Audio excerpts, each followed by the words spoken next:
Chris Yapi demeure combatif. Les barbouzes cybernétiques d'Alassane Ouattara et d'Emmanuel Macron attaquent les plateformes numériques de Chris Yapi. Résistons et ripostons ensemble. Les services secrets d'Alassane Ouattara et d'Emmanuel Macron, aidés par des barbouzes odieux, ont lancé une série d'attaques lourdes contre mes plateformes sur le net. D'ailleurs, mon ancien compte Twitter, @ChrisYapi4, a lui été bloqué. Nos adversaires ont créé de nombreux comptes et chaînes fake juste pour limiter notre visibilité sur la toile et notre impact d'éveilleur de conscience. Ma chaîne YouTube principale, la Chris Yapi TV officielle, fait l'objet d'attaques cybernétiques quotidiennes. Alors il est très important de vous assurer d'être sur la chaîne authentique de Chris Yapi en adoptant des réflexes simples. Tout d'abord, le nom de la chaîne, Chris Yapi TV officielle. Ensuite, la validation de la chaîne par YouTube, le petit crochet. Enfin, le nombre élevé d'abonnés, qui en date du 10 décembre 2021 était supérieur à 404 000. Chers auditeurs, il nous faut rester combatifs. Voilà pourquoi Chris Yapi vient de créer une deuxième chaîne YouTube dénommée Chris Yapi TV New, ainsi qu'une chaîne Chris Yapi TV officielle sur Dailymotion pour parer à toute éventualité. Les adresses de toutes mes chaînes sont indiquées dans le descriptif de cette vidéo. Je vous invite à vous y abonner en grand nombre afin d'être toujours informé et de ne rien perdre de mes investigations. Notre but est de disperser l'énergie de l'ennemi et d'atteindre le plus grand nombre d'Africains et amis de notre continent en quête de démocratie et soucieux de la recherche de la vérité. Le combat devenu numérique est intense. En effet, depuis que nous avons annoncé les grands dossiers de Chris Yapi sur les scandales du gouvernement d'Alassane Ouattara, il ne se passe pas de jour sans que nous soyons l'objet d'attaques cybernétiques massives. Le but est de nous faire taire. Pourquoi? Que veulent-ils cacher au peuple? Les dossiers sont déjà au frigo. Barabana, c'est-à-dire le travail est fini. Restez à l'écoute, car bientôt Chris Yapi vous présentera ses nouvelles plateformes numériques. Nous demeurons combatifs. Chris Yapi ne ment pas. Retrouvez Chris Yapi sur son nouveau compte Twitter, ses deux chaînes YouTube, sa chaîne Dailymotion, Instagram et Mediapart.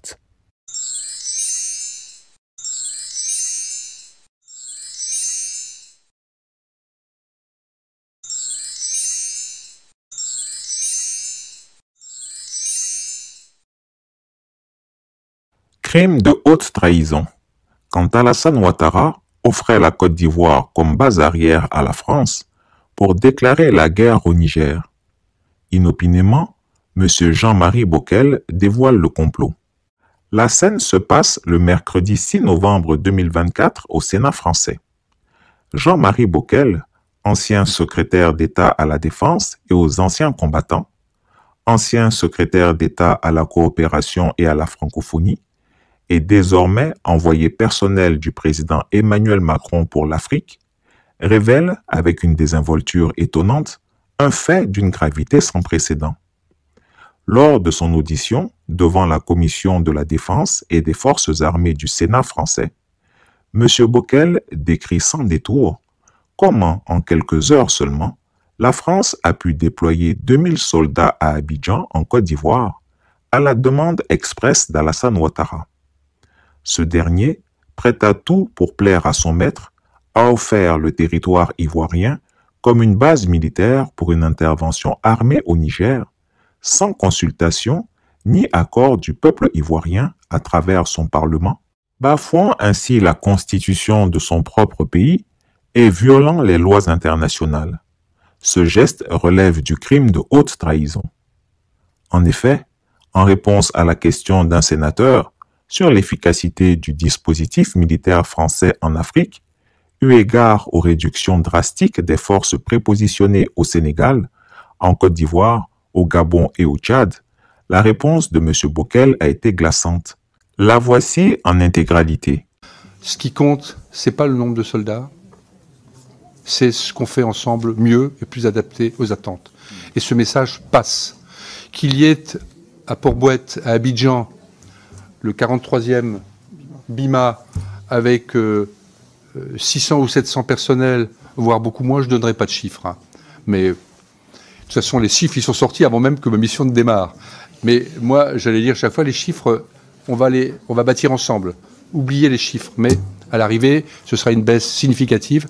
Eh bien, quand je rencontre le président Ouattara, Et je lui dis, voilà, ce qui compte, c'est pas qu'il y ait telle ou telle centaine de soldats qui sont là traditionnellement, c'est qu'est-ce qu'on va faire ensemble mieux, à partir d'un dispositif socle, à partir permanent, à partir de ce qu'on appelle une capacité d'entrée en cas de nécessité, en cas d'attente du partenaire, que ce soit pour des exercices, que ce soit pour de la géométrie variable, en fonction également de la menace, en fonction des attentes, eh bien, c'est ça qui compte. Quand il y a eu la crise au Niger, on a été capable d'installer à Abidjan 2000 hommes en quelques heures, vous voyez. Donc, je pense que un des, comment dirais-je, des aspects importants de la mission, c'est d'avoir réussi quand même vis-à-vis des partenaires à faire passer ce message, y compris d'ailleurs au niveau de l'institution militaire en France. Les critiques ont baissé, la compréhension est meilleure. Ces paroles prononcées sans la moindre gêne révèlent l'ampleur de la subordination d'Alassane Ouattara. Non seulement il sacrifie la paix de son propre pays en acceptant de faire de la Côte d'Ivoire une base arrière pour une intervention armée illégale au regard du droit international contre un pays africain, mais il le fait avec une audace indécente, défiant ceux qui dénoncent cette connivence meurtrière. En effet, déterminé à rétablir au pouvoir son ami Mohamed Bazoum, renversé par un coup d'État militaire, et ce, quel que soit le coup en vies innocentes, Alassane Ouattara a pressé la CEDEAO d'agir en s'appuyant sur l'armée nigériane. Mais le président Bola Tinubu n'avait pas envie d'engager son pays dans une guerre sanglante contre le Niger, mais aussi contre le Mali et le Burkina Faso, deux pays qui ont promis d'entrer en guerre aux côtés du Niger si ce pays était attaqué par la CEDEAO. L'une des phases de la stratégie du tyran Ouattara et ses complices était que l'armée française devait profiter de cette intervention militaire ouest-africaine pour entrer elle aussi dans le conflit et renverser le nouveau régime nigérien. Le Niger aurait été ainsi une nouvelle base militaire française pour déclencher une autre intervention militaire contre le Mali, puis le Burkina Faso. C'est ce complot qui vient d'être ainsi éventé par le sénateur Jean-Marie Bockel.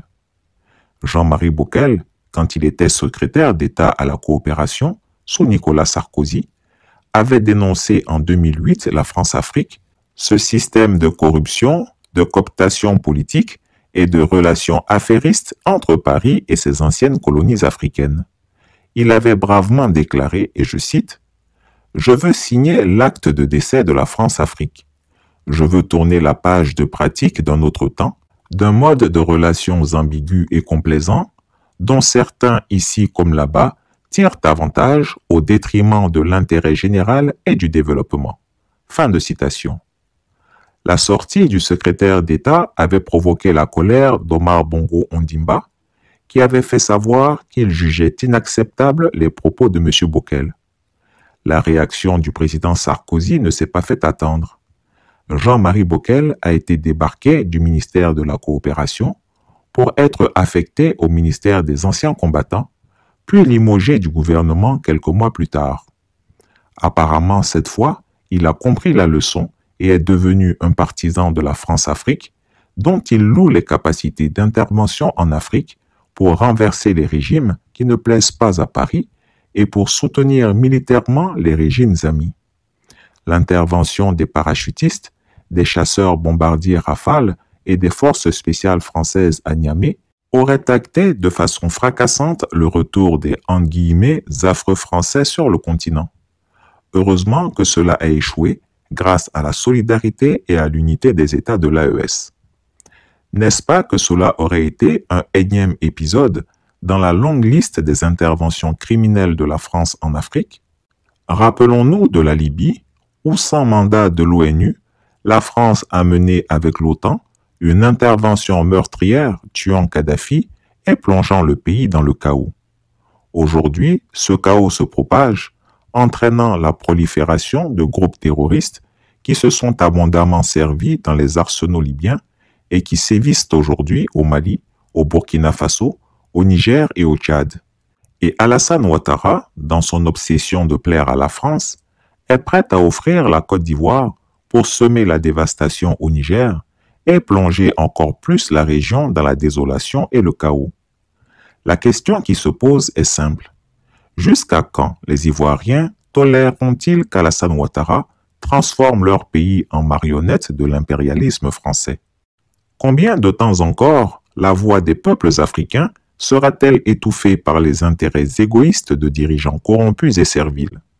C'est un appel à la résistance contre cette subordination honteuse.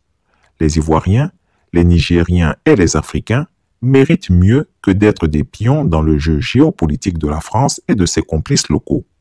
Il est temps que la vérité éclate et que les responsables de ces trahisons répondent de leurs actes. Chris Yapi ne ment pas. Retrouvez Chris Yapi sur ses 2 chaînes YouTube, sa chaîne Dailymotion, Instagram et VK.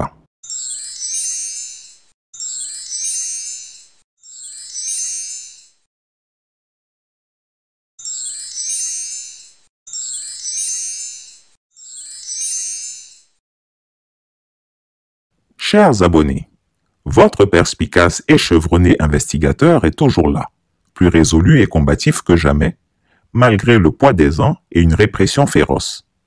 L'année 2025 sera celle de tous les défis. Il est temps de se lever, de s'unir, de s'opposer à ceux qui veulent confisquer notre pays et notre destin.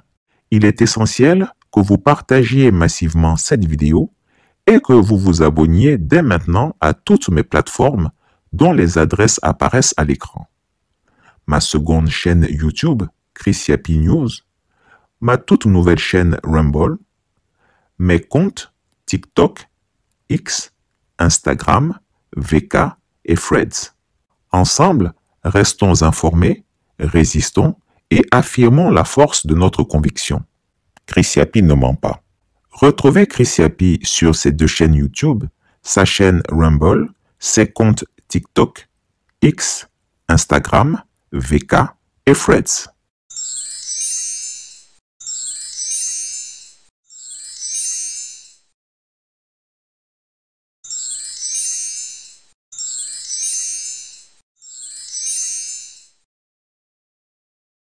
Révélation explosive. Les opérations clandestines de la France au Niger démasquées. Depuis des décennies, le Sahel reste un terrain de jeu stratégique où alliances et trahisons se tissent dans l'ombre. Aujourd'hui, des révélations fracassantes ébranlent les fondations même de la confiance régionale. Loin des discours officiels, les agissements de certains acteurs de l'ombre ont été mis en lumière. Des agents de la DGSE française, notamment Ludovic Gozéré, Yannick Milad et Quentin Rouziez, ont été identifiés parmi les figures majeures impliquées. Mais l'histoire ne s'arrête pas là. Derrière le rideau des services de renseignement, des agents sous couverture non institutionnelle opéraient également. Parmi eux, Marius Barcea, né le 28 décembre 1970 à Limoges, ancien chef de la sécurité de la CNPC, a vu son subterfuge révélé. Entré frauduleusement au Niger le 12 novembre 2024 avec un passeport roumain, Barcela a été interpellé par les services de sécurité nigériens dès le lendemain, le 13 novembre 2024. Cet événement marque un tournant, une lueur révélatrice dans les méandres de la stratégie française. Les faits se précisent. Le 13 novembre 2024, le navire français Fadix Mud a quitté le Cameroun officiellement pour un exercice militaire. La réalité plus sombre semble être tout autre. Des accords établis le 11 octobre 2024 sur l'île de Libye-sous-Roi, à 27 km à l'est de Bosso, auraient scellé un pacte entre les représentants français et le clan Bakura de Boko Haram. L'objectif, la livraison de matériel à ces factions. Une preuve éclatante d'une stratégie où l'ambiguïté frôle la duplicité. Des rapports supplémentaires révèlent des connexions avec l'État islamique au Grand Sahel et d'autres factions comme le groupe de soutien à l'islam et aux musulmans, ainsi que des cellules actives dans les régions de Kouroua à Sarma et Paouna au Nigeria. Pendant que les leaders militaires français affichent une solidarité de façade, une délégation des forces spéciales françaises tiendrait des pourparlers directs avec Boko Haram sur une île située au cœur même du lac Tchad, territoire de la force multinationale mixte. Dans ce jeu, comme le dit l'adage, la hyène ne tourne jamais le dos à ses ambitions. Jean-Marie Bockel, lors de son intervention devant la commission de défense de l'Assemblée nationale, le 6 novembre 2024, a ajouté de l'eau au moulin. Il a reconnu publiquement l'agilité de la France dans le déploiement de 2000 hommes à Abidjan en quelques heures, pendant la crise du Niger, tout en insistant sur l'importance stratégique de la mission et la réduction des critiques à l'échelle nationale. Cette déclaration met en lumière la réactivité de la France, mais laisse planer l'ombre d'une intervention militaire préméditée et calculée. Les preuves corroborant cet état de fait s'accumulent. Dès le 1er septembre 2023, 2 avions militaires A400M ont débarqué du personnel et du matériel à l'aéroport militaire d'Abidjan. Quelques jours plus tard, le porte-hélicoptère Mistral accostait à Cotonou, transportant du matériel qui avait transité par Abidjan et destiné à être acheminé vers Kandi, au nord du Bénin, en préparation d'une intervention contre le Niger. Cette même cargaison comprenait 10 blindés appartenant aux forces armées nigériennes, retenus par l'embargo et embarqués illégalement par le Mistral. À ce jour, la position de ces véhicules reste inconnue, malgré les correspondances répétées adressées aux autorités béninoises. La faiblesse de la stratégie de la DGSE, sous la direction déchue de Bernard Hémier, et l'échec à contenir les nouvelles générations d'Africains, déterminés à protéger leur souveraineté, expose Paris à la critique. Les documents internes, estampillés secrets, révèlent non seulement l'ampleur des actions entreprises, mais aussi les noms des agents impliqués et les procédures opérationnelles.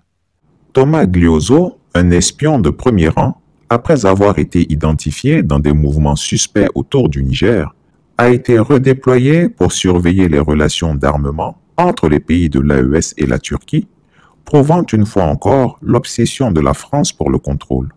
Cependant, la Turquie, considérée comme un partenaire de confiance pour les nations du Sahel, continue de traiter ses homologues africains avec respect, ce qui contrecarre les efforts français. Le renseignement fourni par Thomas Glioso vise à entraver la stratégie de défense de ces nations et soutient les actions clandestines de la DGSE, dont les agents sont déployés pour former des groupes armés. La persistance des manœuvres, y compris la formation de pourparlers entre des représentants français et des éléments de Boko Haram, met en évidence un jeu dangereux de manipulation et d'ambition. L'heure est à la vigilance accrue des nations sahéliennes, particulièrement le peuple tchadien, pour déjouer ces stratégies insidieuses. Depuis le 20 juillet 2023, le Conseil national pour la sauvegarde de la patrie du Niger a lancé une lutte déterminée pour l'indépendance et la sécurité de la région, et il est impératif que cette détermination se poursuive. L'Hexagone s'appuie fortement sur son outil stratégique de domination, à savoir la DGSE, pour continuer à nous faire la guerre par procuration en formant et armant les terroristes pour faire le sale boulot. Pour elle, en demandant notre souveraineté, nous avons commis un crime de lèse-majesté et de ce fait, met tout en œuvre pour que le cas du Niger ne fasse pas école. Le président Macron, qui déjà en août, la première quinzaine du mois d'août 2023, avait initié une large concertation pour apporter une réponse corrective appropriée au peuple nigérien et au cas du Niger. Suite à ça, il a donné des instructions à un certain Jean-Marie Bockel, qui est le conseiller Afrique, paraît-il, de Macron, de trouver des solutions et en urgence pour que le cas Niger ne fasse école. Après plusieurs mois et presque un an d'études, c'est ce qui a conduit à ce fameux commandement pour l'Afrique. C'est le résultat de leur nouvelle trouvaille pour mettre les États de l'Afrique francophone au pas. Et en tête, le Niger qui a osé demander sa souveraineté.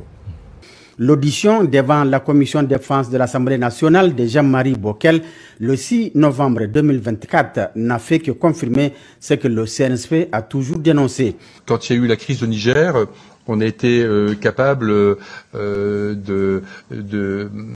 d'installer à Abidjan 2000 hommes en quelques heures, vous voyez.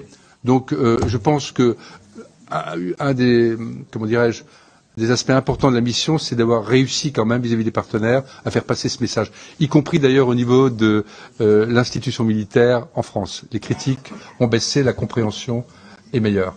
Et au stade actuel, nous disposons de tous les éléments qui corroborent cet état de fait. En effet, dans le cadre de cette intervention pour le moment différée, le 1er septembre 2023 à Abidjan, en Côte d'Ivoire, il a été observé sur le tarmac de l'aéroport militaire 2 avions militaires français de type A400M ayant débarqué du personnel et du matériel. Aussi, le 7 septembre 2023, un navire de guerre de la marine française, le porte-hélicoptère amphibie Mistral, transportant une importante cargaison de matériel militaire, avait accosté au port de Cotonou pour débarquer sa cargaison initialement déchargée à Abidjan par les 2 porteurs A400M. Cette logistique sera ensuite acheminée vers le nord du pays, plus précisément à Kandi, en vue de participer à l'agression de la CEDEAO contre le Niger. Il est important de relever ici que le navire porte-hélicoptère Mistral avait servi pour embarquer illégalement 10 engins blindés appartenant aux forces armées nigériennes, alors bloqués au port de Cotonou du fait de l'embargo. À la date d'aujourd'hui, leur position reste inconnue malgré les multiples correspondances adressées aux autorités béninoises. Toujours nostalgique de sa position passée et dépassée, Paris persiste à vouloir déstabiliser le pays de l'AES au prix du ridicule. Ainsi, accusé d'être responsable de tous les échecs, Bernard Emié a été démis de son poste de directeur général de la DGSE.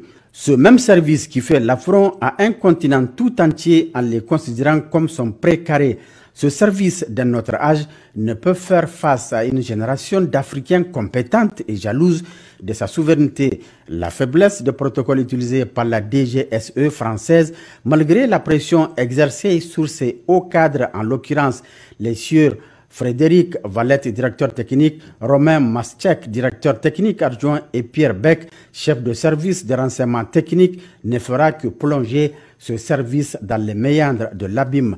Les documents internes ci-après, dont la majorité sont estampillés secrets, laissent apparaître l'ampleur du complot et révèlent les procédures opérationnelles à mettre en œuvre ainsi que les fiches sur les agents impliqués dans la préparation de ce projet funeste, rappelant la période coloniale durant laquelle la France, pays se revendiquant comme celui des droits de l'homme, se permet d'agir contre un pays indépendant et souverain tel que le Niger. À titre d'exemple, le sieur Thomas Guglioso, après avoir été démasqué lors de tous ses mouvements dans le pays voisin du Niger, a récemment été réaffecté vers d'autres objectifs qui ne se démarquent pas de la volonté de la France de déstabiliser le Niger. En effet, ce dernier occupe à présent le poste de maître espion des relations entre les pays de l'AES et la République sœur de Turquie. Il est principalement chargé d'espionner tous les achats et acquisitions d'armements, de munitions et d'aéronefs du Niger, du Burkina Faso et du Mali auprès d'Ankara.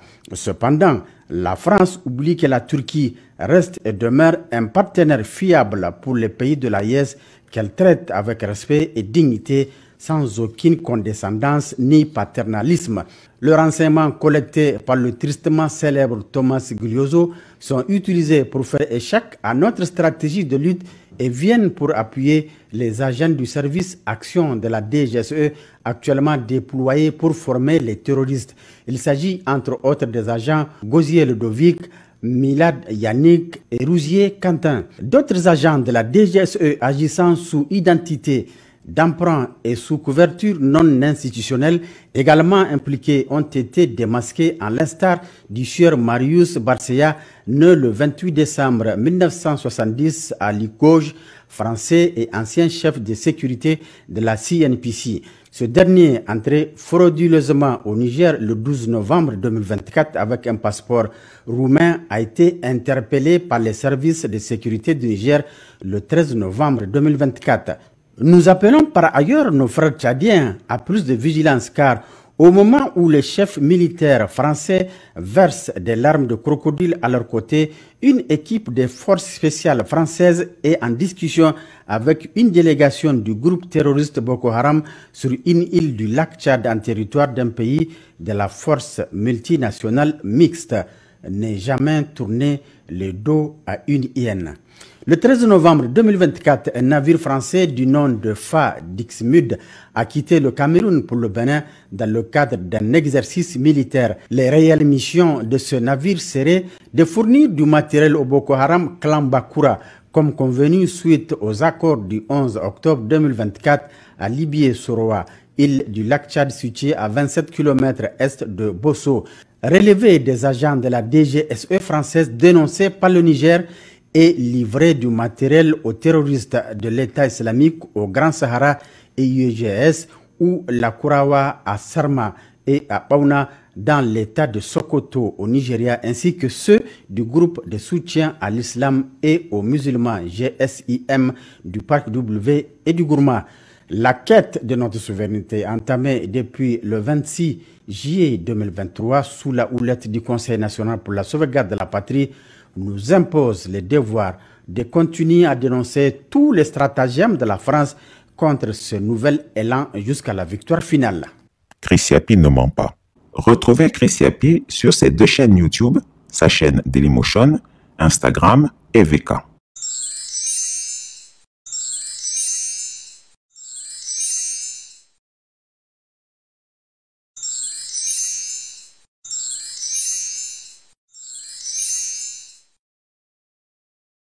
Urgent, agissez maintenant.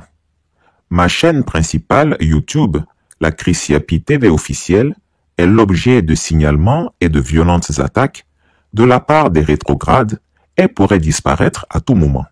Pour continuer à suivre mes contenus et soutenir le combat pour la vérité, il est essentiel que vous partagiez massivement cette vidéo et que vous vous abonniez dès maintenant à toutes mes plateformes dont les adresses apparaissent à l'écran.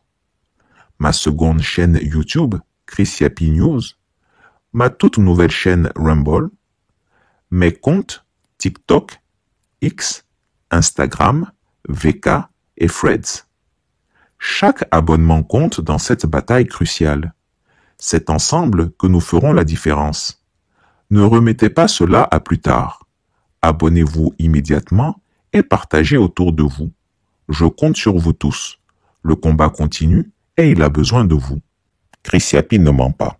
Retrouvez Chris Yapi sur ses deux chaînes YouTube, sa chaîne Rumble, ses comptes TikTok, X, Instagram, VK et Threads.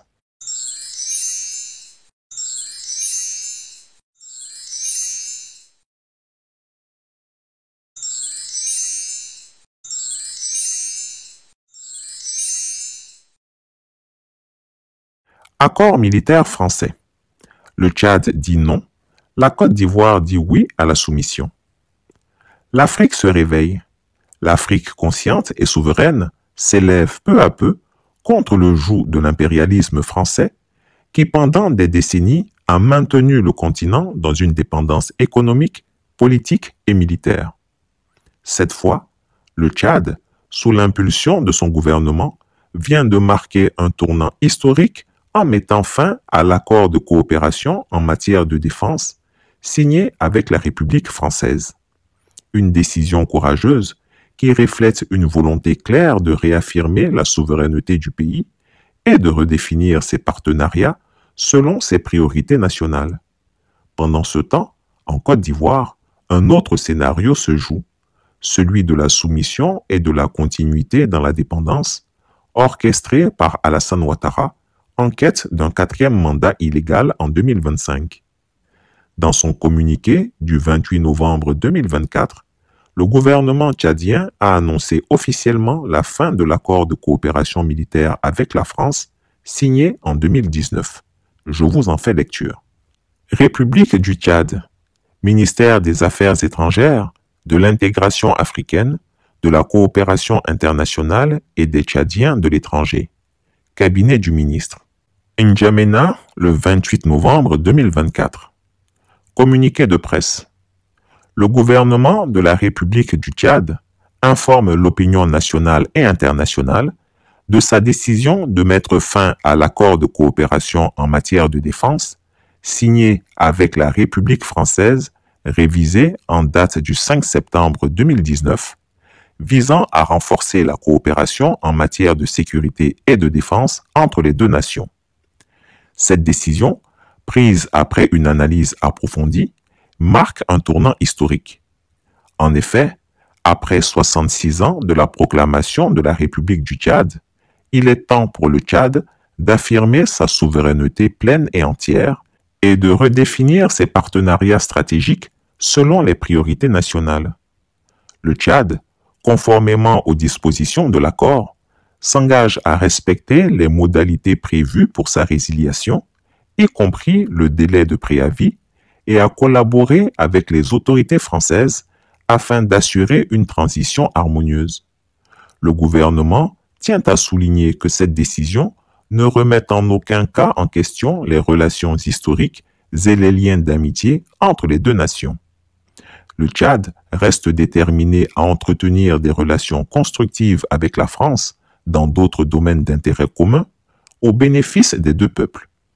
Le gouvernement de la République du Tchad exprime sa gratitude à la République française pour la coopération menée dans le cadre de cet accord et reste ouvert à un dialogue constructif pour explorer de nouvelles formes de partenariat. Le ministre d'État, ministre des Affaires étrangères, de l'intégration africaine, des Tchadiens de l'étranger et de la coopération internationale.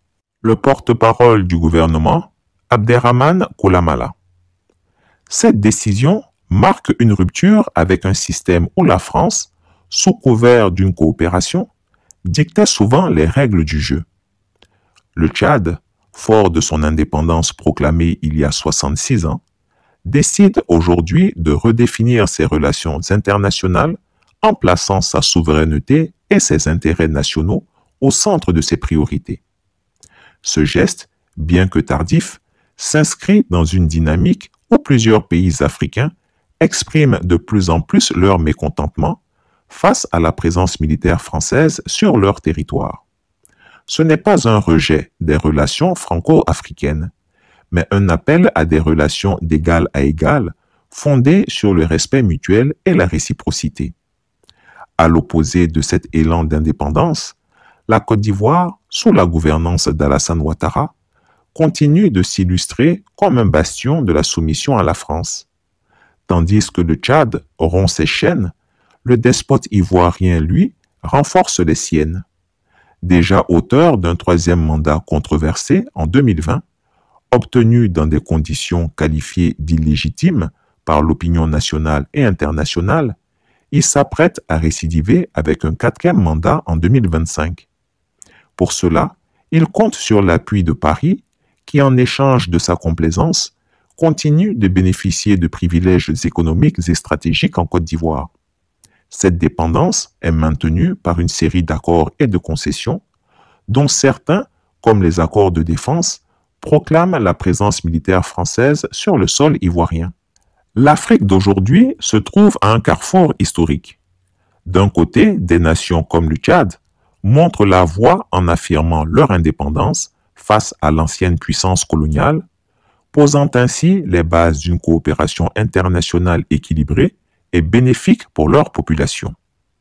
De l'autre côté, un pays comme la Côte d'Ivoire, sous la direction d'un dirigeant préoccupé par sa survie politique, reste prisonnier de schémas coloniaux désuets qui freinent son développement et alimentent la frustration de ses citoyens. Le contraste entre le Tchad et la Côte d'Ivoire est criard. Tandis que l'un dit non à la soumission, l'autre s'y engouffre davantage. Le peuple ivoirien mérite mieux. Il mérite une gouvernance audacieuse, capable de dire non à l'impérialisme et de tracer une voie indépendante et souveraine pour son avenir. La décision du Tchad est un signal fort pour tous les pays africains, encore pris dans les filets d'accords inéquitables avec la France. Elle démontre qu'il est possible de choisir une autre voie, celle de la dignité et de la souveraineté. Quant à la Côte d'Ivoire, son peuple devra se mobiliser pour briser les chaînes imposées par Alassane Ouattara et réclamer un leadership véritable au service des Ivoiriens. En 2024, l'Afrique consciente avance. Le Tchad montre la voie. La Côte d'Ivoire, elle, attend encore son réveil. Mesdames, Messieurs les journalistes,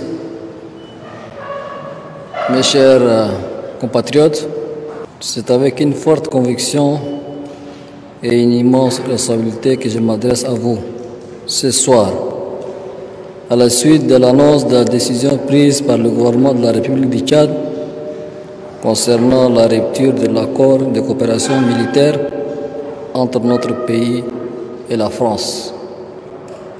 En effet, depuis plusieurs décennies, le Tchad et la France entretiennent une coopération dans plusieurs secteurs, notamment dans le domaine militaire. Cette rupture ne concerne que l'accord de coopération militaire dans sa configuration actuelle. Cet accord avait été signé à une autre époque, avec d'autres acteurs de part et d'autre et dans un contexte différent. Il visait à répondre aux défis communs d'une autre conjoncture nationale, régionale et internationale. Cependant, au fil du temps, cet accord est devenu obsolète, complètement obsolète. Il ne correspondait plus ni aux réalités sécuritaires, géopolitiques et stratégiques de notre temps, ni à nos attentes légitimes quant à la pleine expression de notre souveraineté. De la même manière, il ne nous apporte aucune valeur ajoutée réelle sur le terrain militaire où nous faisons face seuls à des défis variés et sérieux, notamment des attaques de dimension terroriste. Des défis sécuritaires nationaux et régionaux devant lesquels nos forces de défense et de sécurité se sont illustrées par une vaillance jamais démentie et une détermination sans commune mesure. Elles ont démontré et prouvé à chaque fois que cela est nécessaire et partout où elles ont été déployées qu'elles sont plus que capables de défendre l'intégrité de notre territoire et d'assurer la sécurité de nos concitoyens, voire contribuer efficacement à lutter contre le terrorisme à l'échelle régionale. Désormais, elles sont appelées à intégrer la nouvelle donne issue de la rupture de cet accord sur année qui, dans les faits concrets, ne change absolument rien. Au contraire, la rupture de cet accord doit engendrer, au niveau de nos forces de défense et de sécurité, plus d'engagement et plus de concentration pour mieux défendre l'intégrité du Tchad et assurer la sécurité de ses citoyens. Chers compatriotes, hommes de médias, cette décision n'a pas été prise de manière légère. Elle résulte d'une réflexion approfondie et d'une évaluation minutieuse. Elle répond à un engagement pris devant le peuple tchadien à travers mon projet de société ayant mis en exergue la promesse de bâtir des relations réciproques et équilibrées avec les pays frères et amis dans un esprit d'indépendance et de respect de la souveraineté des États. En tant qu'État souverain, fort de ces 66 ans de marche depuis la proclamation de la République, le Tchad est pleinement en droit et même dans l'obligation de définir librement ses relations internationales, de choisir les formes de coopération qu'il souhaite et de conduire sa politique de défense en fonction de ses priorités. Nous avons ainsi décidé de mettre un terme à cette coopération militaire pour réorienter notre partenariat avec la France sur des domaines qui auront plus d'impact positif sur le quotidien de nos populations respectives. En outre, cette décision s'appuie sur plusieurs facteurs, parmi lesquels je cite: absence de réciprocité. La présence militaire française au Tchad ne se fonde pas sur une base réciproque. Le Tchad ne doit plus accepter aux autres ce qui ne lui est pas accepté par ces autres. C'est le sacré principe de réciprocité. Nécessité de réparation. Il est désormais primordial pour le Tchad de réparer les imperfections dans ses relations internationales. Choisir en toute indépendance les formes et les partenaires de sa coopération internationale selon ses priorités nationales. Renforcement de nos capacités.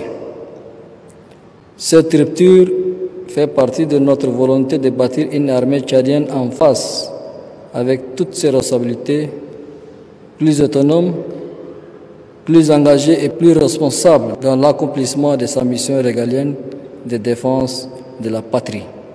Mes chers compatriotes, hommes des médias, je tiens à préciser, pour lever toute ambiguïté, que cette décision de rupture ne constitue en aucun cas un rejet de la coopération internationale ni une remise en question de nos relations diplomatiques avec la France. Nous restons ouverts à des échanges constructifs avec l'ensemble de nos partenaires, y compris la France. Et c'est dans le but d'établir de nouveaux cadres de coopération fondés sur les principes universels qui régissent les relations internationales. Par ailleurs, nous réaffirmons notre ferme engagement à poursuivre la lutte contre le terrorisme et à œuvrer pour contribuer à la sécurité régionale en étroite collaboration avec les pays voisins et toutes les nations qui partagent ces préoccupations. Le Tchad continuera de jouer tout son rôle et d'occuper toute sa place au sein des initiatives de renforcement de la paix et de la sécurité sur le continent africain en particulier et à travers le monde en général. Toutefois, notre priorité absolue reste la protection de notre peuple et de notre territoire. Je vous invite, mesdames, messieurs, à appréhender cette décision dans son contexte approprié. Il s'agit de renforcer notre souveraineté, de repenser nos relations internationales et d'assumer notre responsabilité dans l'édification d'une paix durable, tant au Tchad qu'au sein de notre région. Nous continuerons à travailler avec tous les partenaires dans l'esprit de respect mutuel.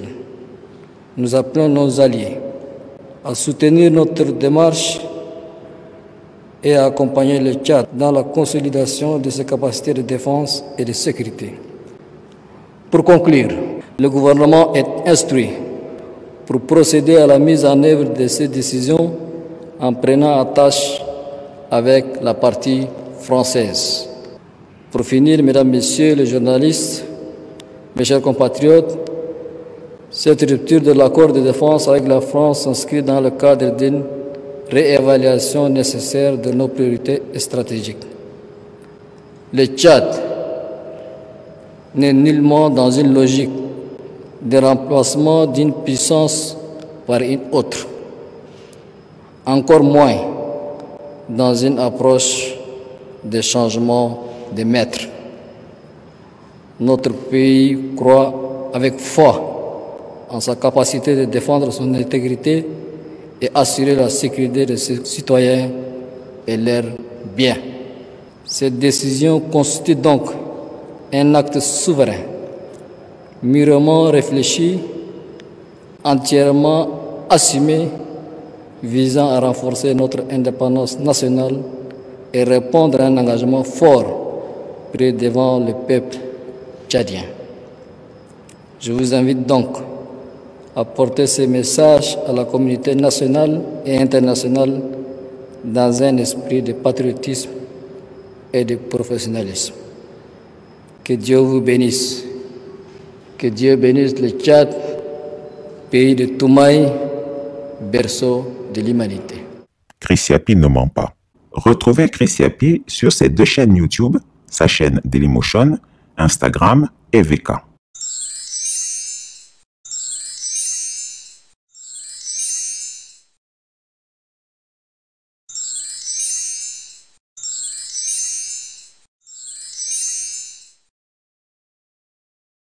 Chris Yapi demeure combatif. Les barboses cybernétiques d'Alassane Ouattara et d'Emmanuel Macron attaquent les plateformes numériques de Chris Yapi. Résistons et ripostons ensemble. Les services secrets d'Alassane Ouattara et d'Emmanuel Macron, aidés par des barbouzes odieux, ont lancé une série d'attaques lourdes contre mes plateformes sur le net. D'ailleurs, mon ancien compte Twitter, @ChrisYapi4, a lui été bloqué. Nos adversaires ont créé de nombreux comptes et chaînes fake juste pour limiter notre visibilité sur la toile et notre impact d'éveilleur de conscience. Ma chaîne YouTube principale, la Chris Yapi TV officielle, fait l'objet d'attaques cybernétiques quotidiennes. Alors il est très important de vous assurer d'être sur la chaîne authentique de Chris Yapi en adoptant des réflexes simples. Tout d'abord, le nom de la chaîne, Chris Yapi TV officielle. Ensuite, la validation de la chaîne par YouTube, le petit crochet. Enfin, le nombre élevé d'abonnés, qui en date du 10 décembre 2021 était supérieur à 404 000. Chers auditeurs, il nous faut rester combatifs. Voilà pourquoi Chris Yapi vient de créer une 2e chaîne YouTube dénommée Chris Yapi TV New, ainsi qu'une chaîne Chris Yapi TV officielle sur Dailymotion pour parer à toute éventualité. Les adresses de toutes mes chaînes sont indiquées dans le descriptif de cette vidéo. Je vous invite à vous y abonner en grand nombre afin d'être toujours informé et de ne rien perdre de mes investigations. Notre but est de disperser l'énergie de l'ennemi et d'atteindre le plus grand nombre d'Africains et amis de notre continent, en quête de démocratie et soucieux de la recherche de la vérité. Le combat devenu numérique est intense. En effet, depuis que nous avons annoncé les grands dossiers de Chris Yapi sur les scandales du gouvernement d'Alassane Ouattara, il ne se passe pas de jour sans que nous soyons l'objet d'attaques cybernétiques massives. Le but est de nous faire taire. Pourquoi? Que veulent-ils cacher au peuple? Les dossiers sont déjà au frigo. Barabana, c'est-à-dire le travail est fini. Restez à l'écoute, car bientôt Chris Yapi vous présentera ses nouvelles plateformes numériques. Nous demeurons combatifs. Chris Yapi ne ment pas. Retrouvez Chris Yapi sur son nouveau compte Twitter, ses 2 chaînes YouTube, sa chaîne Dailymotion, Instagram et Mediapart.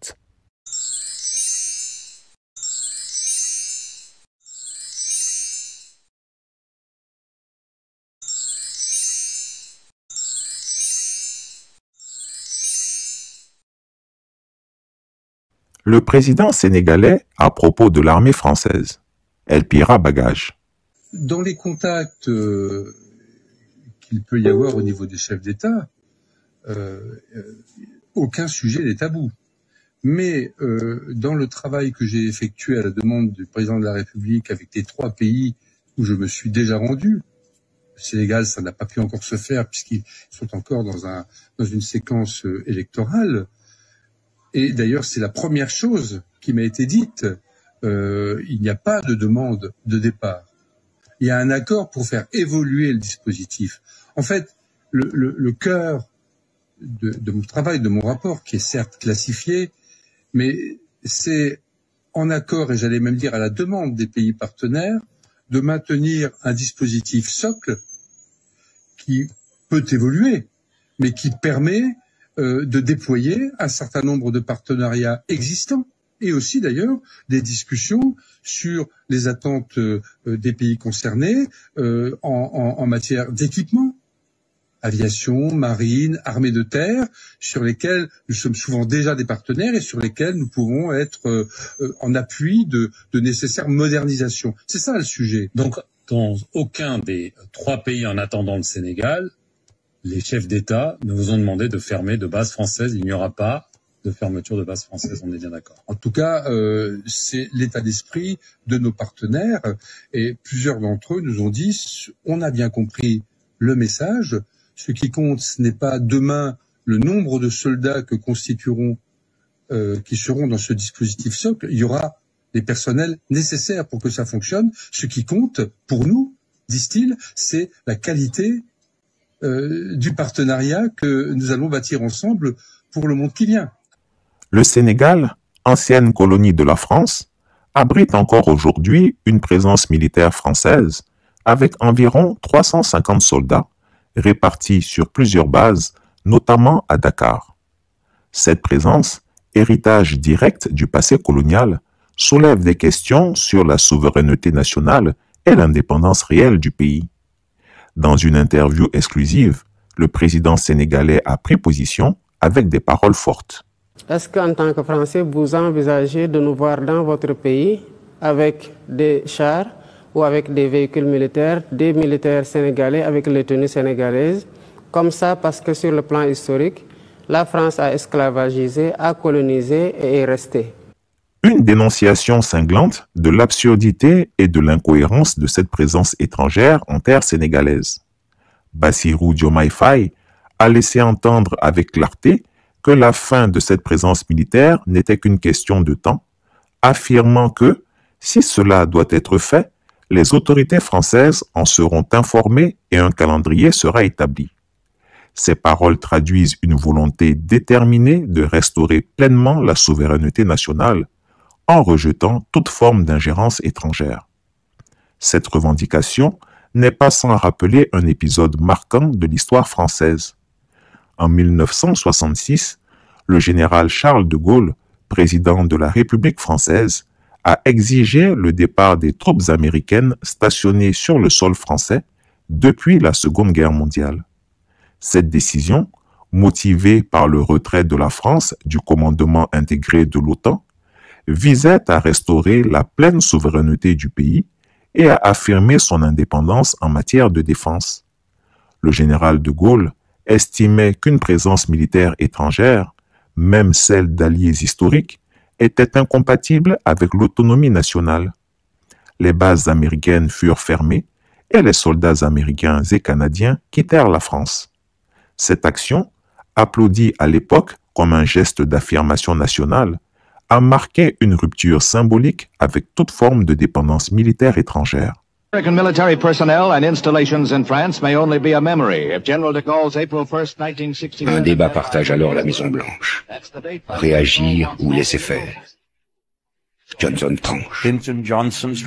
Lyndon Johnson a réagi en disant « Si quelqu'un vous demande de quitter sa maison, vous prenez votre chapeau et votre manteau, vous dites au revoir et vous partez sans faire de vagues. » Aujourd'hui, le paradoxe est frappant.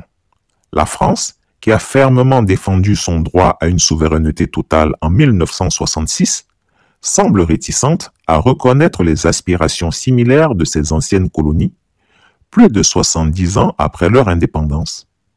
Cependant, au-delà de cette déclaration résolue, une réalité plus profonde se dessine.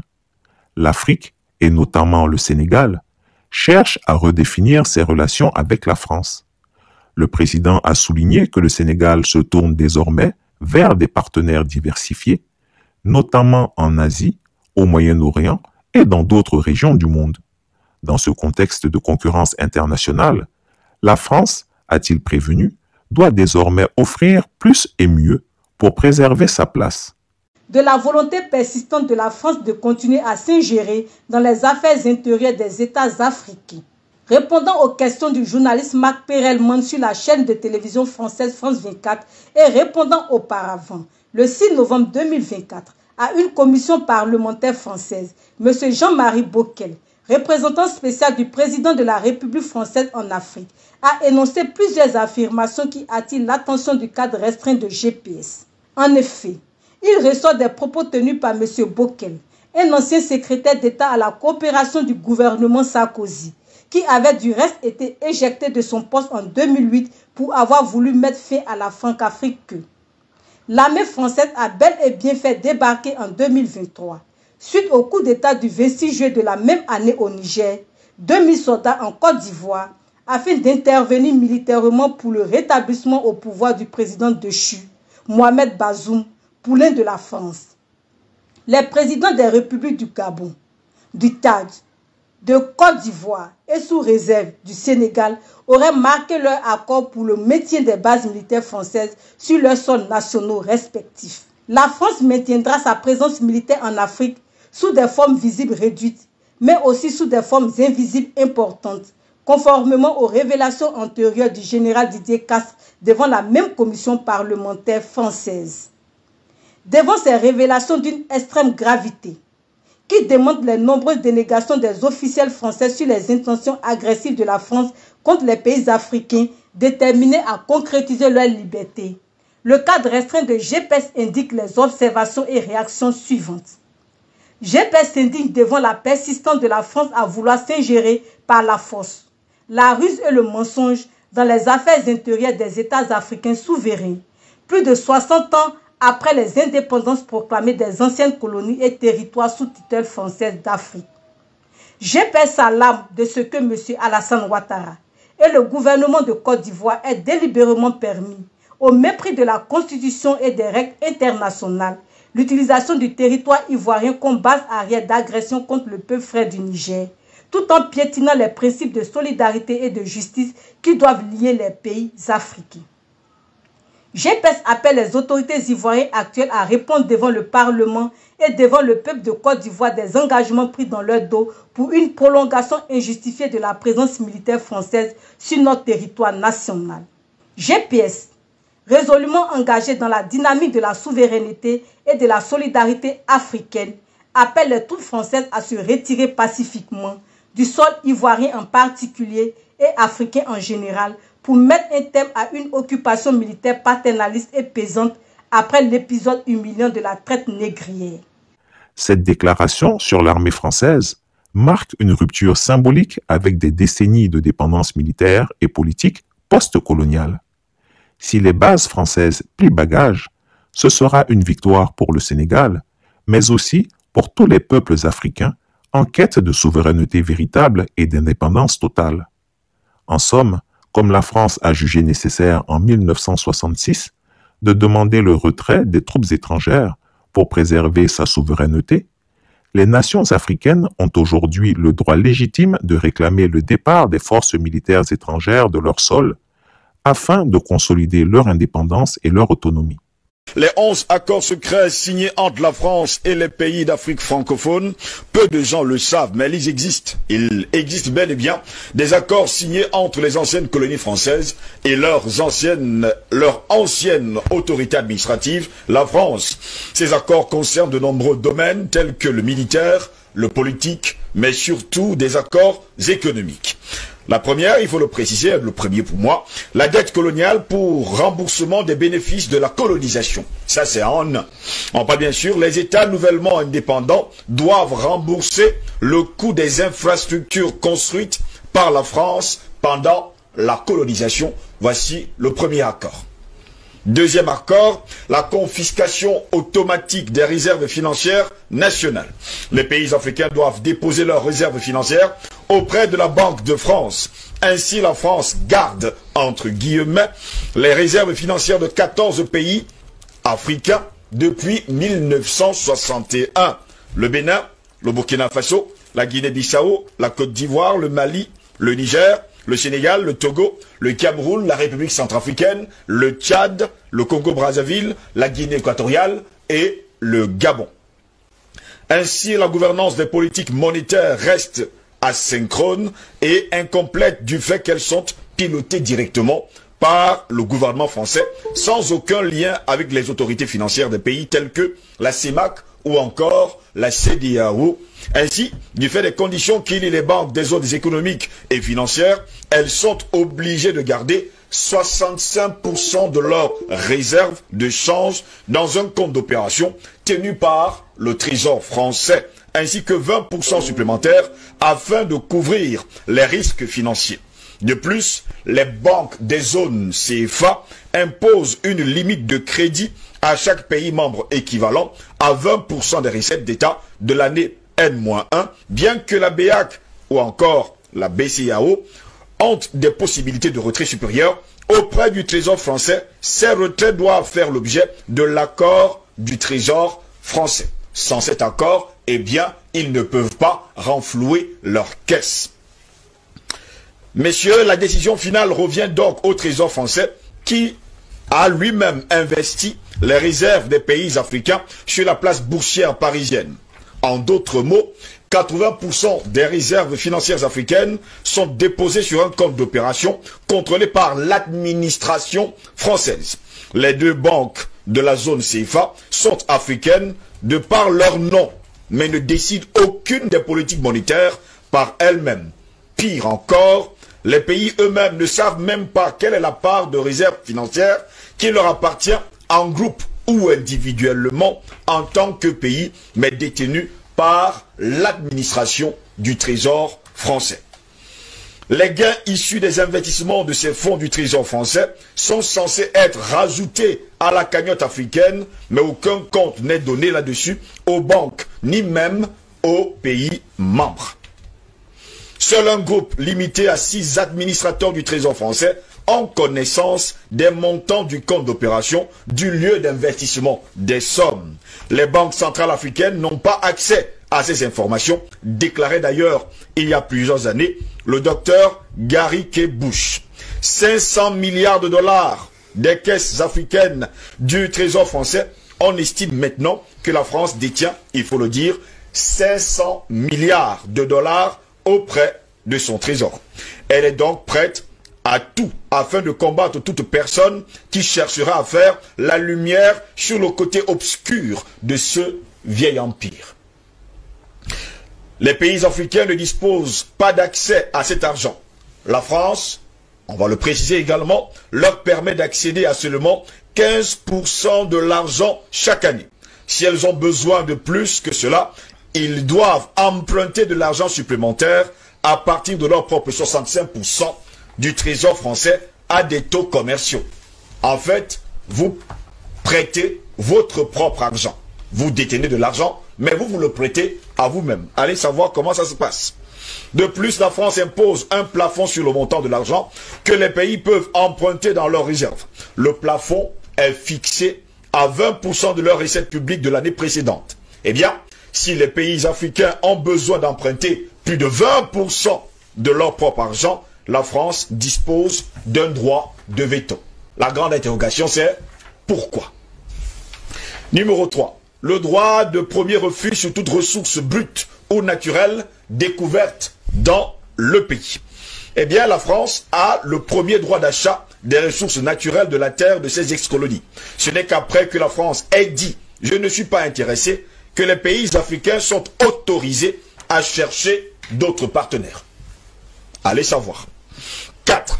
Priorité aux intérêts et aux entreprises françaises dans les marchés publics et appels d'offres publiques.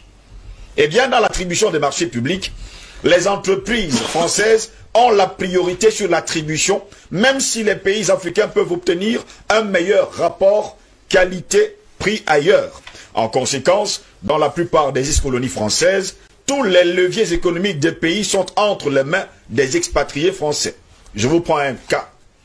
En Côte d'Ivoire, par exemple, les entreprises françaises possèdent et contrôlent tous les grands services publics.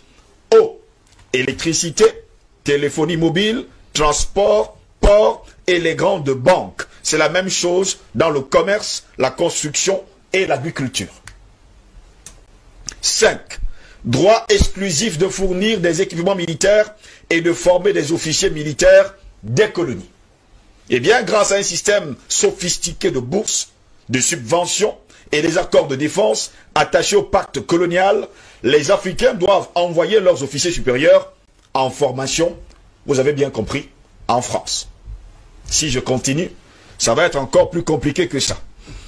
Messieurs, en 6, le droit pour la France de déployer les troupes et d'intervenir militairement dans le pays pour défendre ses intérêts. Pas les intérêts du pays en somme, mais ses propres intérêts. On parle bien sûr des intérêts de la France.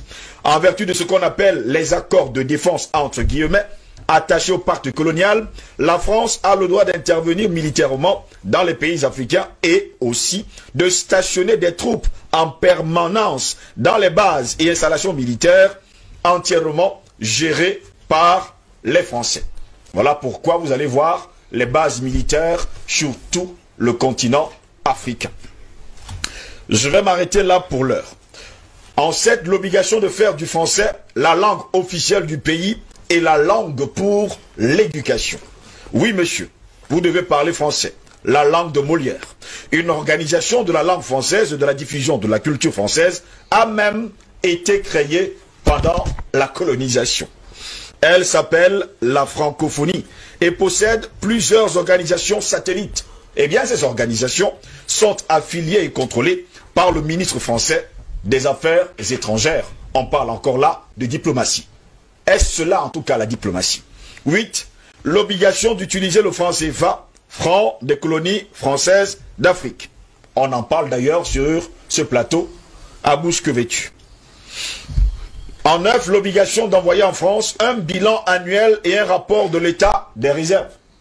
Je me pose souvent la question de savoir pourquoi. Je vais passer, pour ne pas tellement perdre du temps. En 10, pour terminer, renoncer à toute alliance militaire avec d'autres pays, sauf autorisation de la France. J'explique. Pourquoi les alliances militaires régionales en Afrique sont les plus faibles? C'est la grande interrogation. Eh bien, la plupart des pays ont seulement des alliances militaires avec leurs ex-colonisateurs. Je parle bien sûr de la France. Drôle, mais vous ne pouvez pas faire mieux. La France leur interdit toute autre alliance militaire.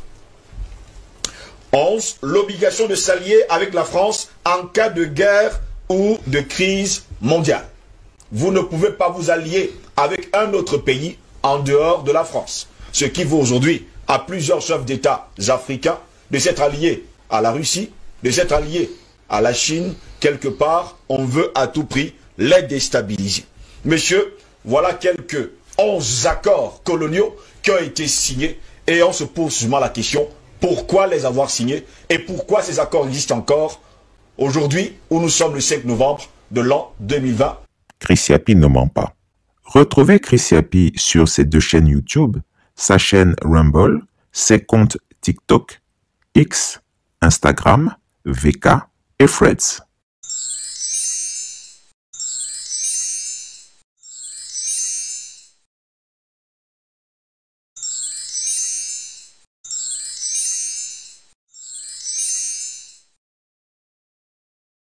Chers abonnés, votre perspicace et chevronné investigateur est toujours là, plus résolu et combatif que jamais, malgré le poids des ans et une répression féroce. L'année 2025 sera celle de tous les défis. Il est temps de se lever, de s'unir, de s'opposer à ceux qui veulent confisquer notre pays et notre destin.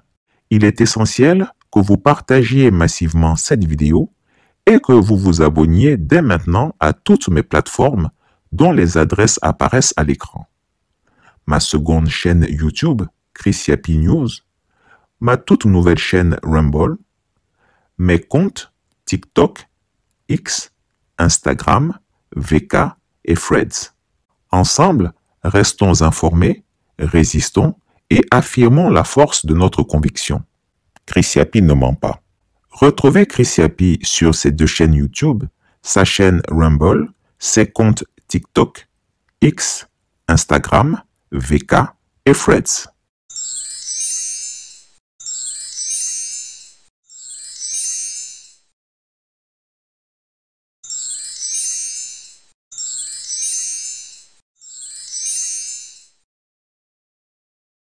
Départ des troupes françaises de Côte d'Ivoire.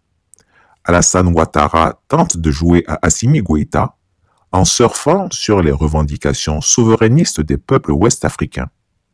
Voici la vérité. Dans les contacts qu'il peut y avoir au niveau des chefs d'État, aucun sujet n'est tabou.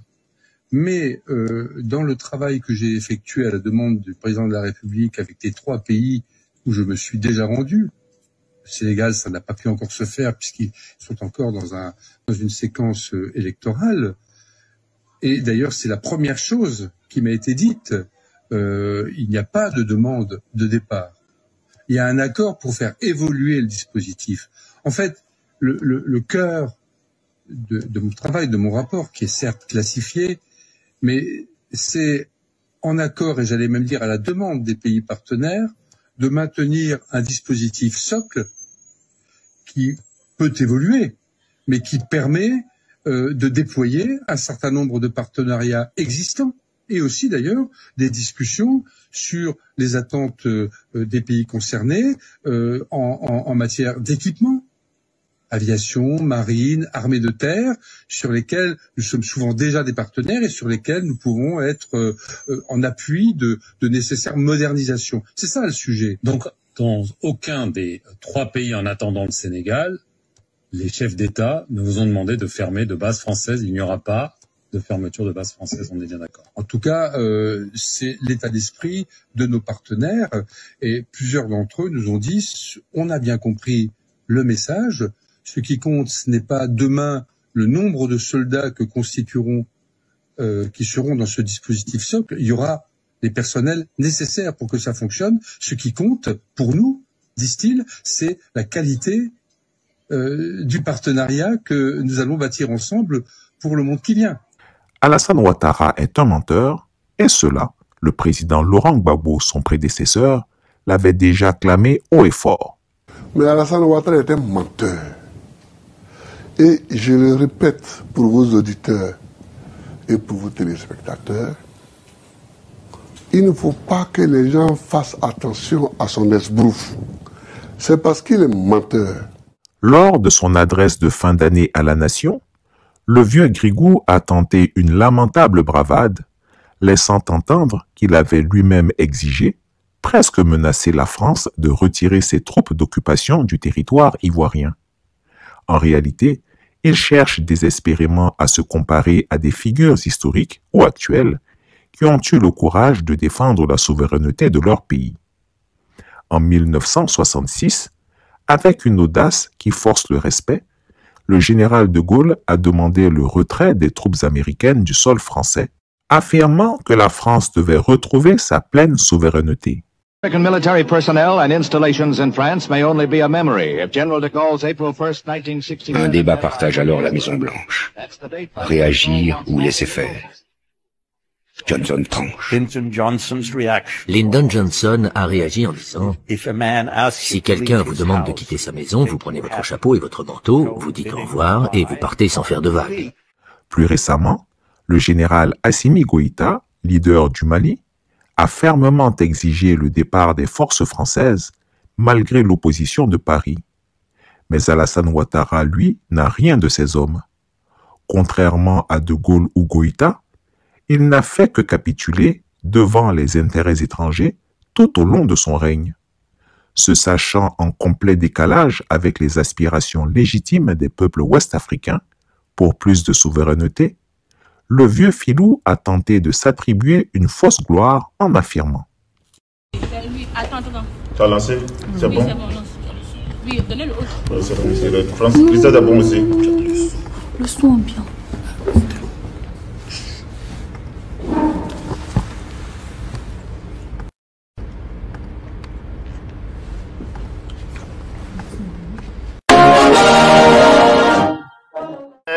Chères sœurs, nous pouvons être fiers de notre armée, dont la modernisation est désormais effective. C'est dans ce cadre que nous avons décidé du retrait concerté et organisé des forces françaises en Côte d'Ivoire. Ainsi, le camp du 43e BIMA, le bataillon d'infanterie de marine de Port-Boué, sera rétrocédé aux forces armées de Côte d'Ivoire dès ce mois de janvier 2025. Mais rien n'est plus faux. En réalité, ce retrait n'a rien de concerté. La décision a été prise souverainement par la France après une série d'humiliations infligées par les peuples du Mali, du Burkina Faso et du Niger, qui ont chassé les forces françaises de leur territoire. Cherchant à limiter les dégâts sur son image, Paris a opté pour le retrait de ses troupes dans plusieurs pays africains, sauf à Djibouti. Et que fait le vieux Grigou face à cette décision? Le poltron des lagunes, incapable de tenir tête à ses maîtres, a supplié les larmes aux yeux pour que les troupes françaises restent en Côte d'Ivoire. Oui, supplié.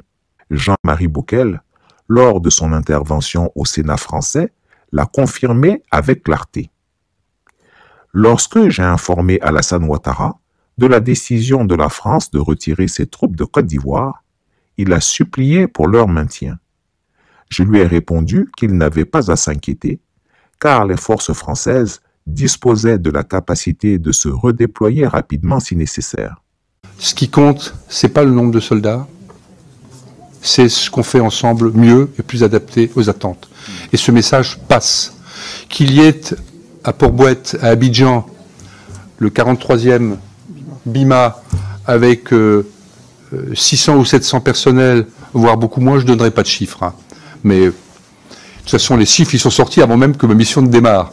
Mais moi, j'allais dire chaque fois, les chiffres, on va bâtir ensemble. Oubliez les chiffres, mais à l'arrivée, ce sera une baisse significative. Eh bien, quand je rencontre le président Ouattara, je lui dis, voilà, ce qui compte, c'est pas qu'il y ait telle ou telle centaine de soldats qui sont là traditionnellement, c'est qu'est-ce qu'on va faire ensemble mieux, à partir d'un dispositif socle, à partir permanent, à partir de ce qu'on appelle une capacité d'entrée en cas de nécessité, en cas d'attente du partenaire, que ce soit pour des exercices, que ce soit pour de la géométrie variable, hein, en fonction également de la menace, en fonction des attentes, eh bien, c'est ça qui compte. Hein. Quand il y a eu la crise au Niger, on a été capable d'installer à Abidjan 2000 hommes en quelques heures, vous voyez. Donc, je pense que un des, comment dirais-je, des aspects importants de la mission, c'est d'avoir réussi quand même vis-à-vis des partenaires à faire passer ce message, y compris d'ailleurs au niveau de l'institution militaire en France. Les critiques ont baissé, la compréhension est meilleure. Comment, après cela, l'octogénaire supermenteur ose-t-il se comparer au général Assimi Goïta, qui a tenu tête à la France avec fermeté, exigeant et obtenant le départ des forces françaises, malgré l'opposition de Paris? Le vieux Grigou, lui, est un imposteur de la pire espèce, un pantin manipulé, incapable de défendre la souveraineté de son pays. Ce départ des troupes françaises, qu'il présente comme une victoire personnelle, n'est rien d'autre que le résultat d'une décision unilatérale de la France contre laquelle il a vainement tenté de s'opposer. Alassane Ouattara est une honte pour la Côte d'Ivoire, un maître dans l'art de la duplicité et de la soumission aux intérêts étrangers. Nous avons eu avec le président de la République un échange à la fois très, pour nous, très marquant. Hein, le président a pris le temps, bien sûr, de nous écouter, mais aussi de nous parler, de nous donner sa vision sur la fois son pays et l'environnement régional. Nous avons, dans cet esprit, bien sûr, et dans cet échange riche, eu l'occasion de saluer la qualité de la relation entre la France, et la France aussi comme partenaire européen avec les autres pays européens ici présents, et je les ai encore rencontrés hier, de la Côte d'Ivoire, de son développement, des enjeux. Hein, et c'est d'abord cette vision sur la relation dans son ensemble, hein, dans sa dimension à la fois, bien sûr francophone, et donc culturelle, mais également dans tous les domaines, de l'économie, de la relation entre les personnes. Le partenariat militaire et sécuritaire se situe dans ce contexte. Nous avons évoqué les perspectives, hein, de ce partenariat en matière de sécurité, et qui sont dans l'esprit, et je crois que c'est le plus important, des perspectives d'accompagnement, du renforcement de la force militaire souveraine de la Côte d'Ivoire. Au Sénégal, je ne parlerai pas de Djibouti, puisque Djibouti, c'est beaucoup d'autres puissances qui sont là-bas. Les Français vont dire, bon, vous voyez, le Niger ne nous aime pas, ils disent que nous sommes en Djibouti. Donc je leur fais cadeau de Djibouti, et pour me concentrer sur ces quatre-là, ces forces-là, on va faire croire aux Africains qu'elles ont été désengagées. Et pour ce faire, ils ont annoncé au Tchad, ils ont 1000 hommes. 1000 hommes, j'ai dit bien 1000 hommes. Or, comme nous le savons, plus de 1300 de leurs 2000 hommes désengagés du Niger sont restés au Tchad. Ceux qui sont partis par la voie routière, c'est nous qui les avons escortés jusqu'à la frontière à Daboa. Donc nous connaissons leurs effectifs, ils sont plus de 1300. Et à cela s'ajoute déjà à peu près 10 000 hommes repartis sur les camps saturés de N'Djamena, de Faye à Larjo et de Abéché. Et tout cela, on ne fait qu'à que de 1000 hommes sur les 11 000 et quelques.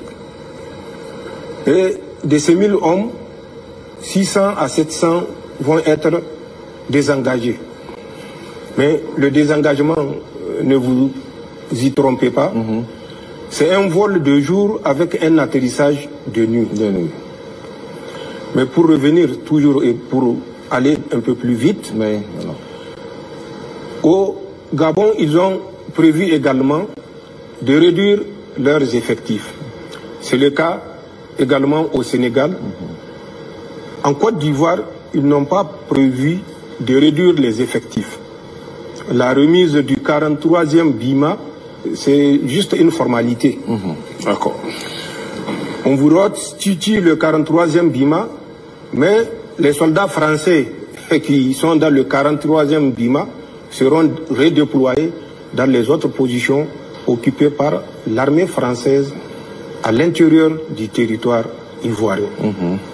Donc c'est ça la grande trouvaille du commandement pour l'Afrique. Mais mieux, ils ont désigné 6 pays où ils vont déployer des forces spéciales ou des forces particulières, pour ne pas dire forces spéciales. Ces 6 pays de l'Afrique, c'est pas moi qui le dis, c'est dans le rapport que Jean-Marie Bockel a présenté. Chris Yapi ne ment pas. Retrouvez Chris Yapi sur ses 2 chaînes YouTube, sa chaîne Rumble, ses comptes TikTok, X, Instagram, VK et Threads.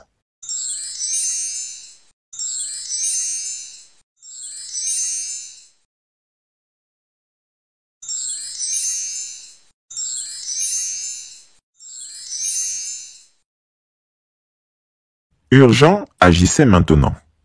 Ma chaîne principale YouTube, la Chris Yapi TV officielle, est l'objet de signalements et de violentes attaques de la part des rétrogrades et pourrait disparaître à tout moment.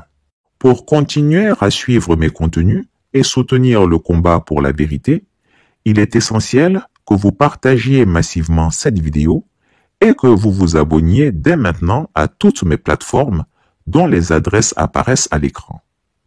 Ma seconde chaîne YouTube, Chris Yapi News, ma toute nouvelle chaîne Rumble, mes comptes TikTok, X, Instagram, VK et Threads. Chaque abonnement compte dans cette bataille cruciale. C'est ensemble que nous ferons la différence. Ne remettez pas cela à plus tard. Abonnez-vous immédiatement et partagez autour de vous. Je compte sur vous tous. Le combat continue et il a besoin de vous. Chris Yapi ne ment pas. Retrouvez Chris Yapi sur ses 2 chaînes YouTube, sa chaîne Rumble, ses comptes TikTok, X, Instagram, VK et Threads.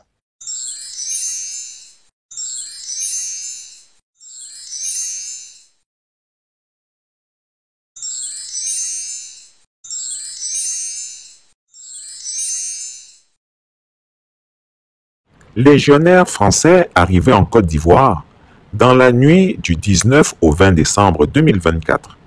La déstabilisation de l'AES à l'ordre du jour. Les hiboux de Chris Yapi, toujours sur le qui-vive, ont détecté et observé bien caché l'arrivée dans la nuit du jeudi au vendredi 19 au 20 décembre 2024 de plusieurs aéronefs français à l'aéroport d'Abidjan. Ces avions transportaient des armes de guerre et des légionnaires français dans une opération soigneusement dissimulée.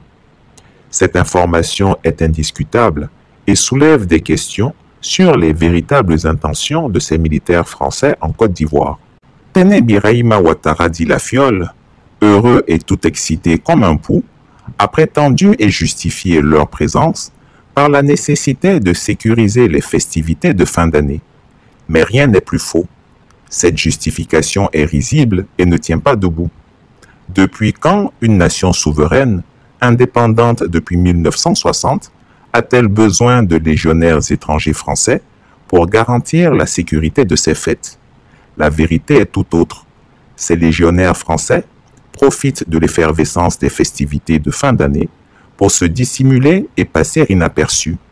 Les fêtes de fin d'année, période où l'attention des citoyens est relâchée et où les autorités locales sont focalisées sur la sécurité intérieure, constituent une couverture idéale. En outre, cette période stratégique permet à ces forces étrangères d'échapper au système de surveillance avancé, notamment les satellites russes et chinois, préoccupés par la sécurité intérieure de leur propre pays. Ces puissances, observant de près les activités militaires dans la région, pourraient facilement détecter des mouvements suspects en temps normal. Mais en cette période festive, les déplacements de troupes et d'équipements, sous couvert de célébration, sont plus difficiles à suivre et à interpréter. Ainsi, ce timing n'est pas une coïncidence, mais une manœuvre délibérée. En réalité, ces légionnaires sont en Côte d'Ivoire, non pas pour assurer la sécurité des Ivoiriens, mais pour préparer des opérations subversives contre l'Alliance des États du Sahel. Cette coalition, en plein essor, incarne une résistance ferme contre les ingérences étrangères et les pratiques néocoloniales. Les récents succès de l'AES irritent les puissances occidentales qui cherchent à fragiliser ces nations en exploitant des bases stratégiques comme la Côte d'Ivoire. Alassane Ouattara, en autorisant ses forces à opérer depuis le sol ivoirien, trahit les aspirations d'indépendance et de souveraineté de son peuple et des peuples africains.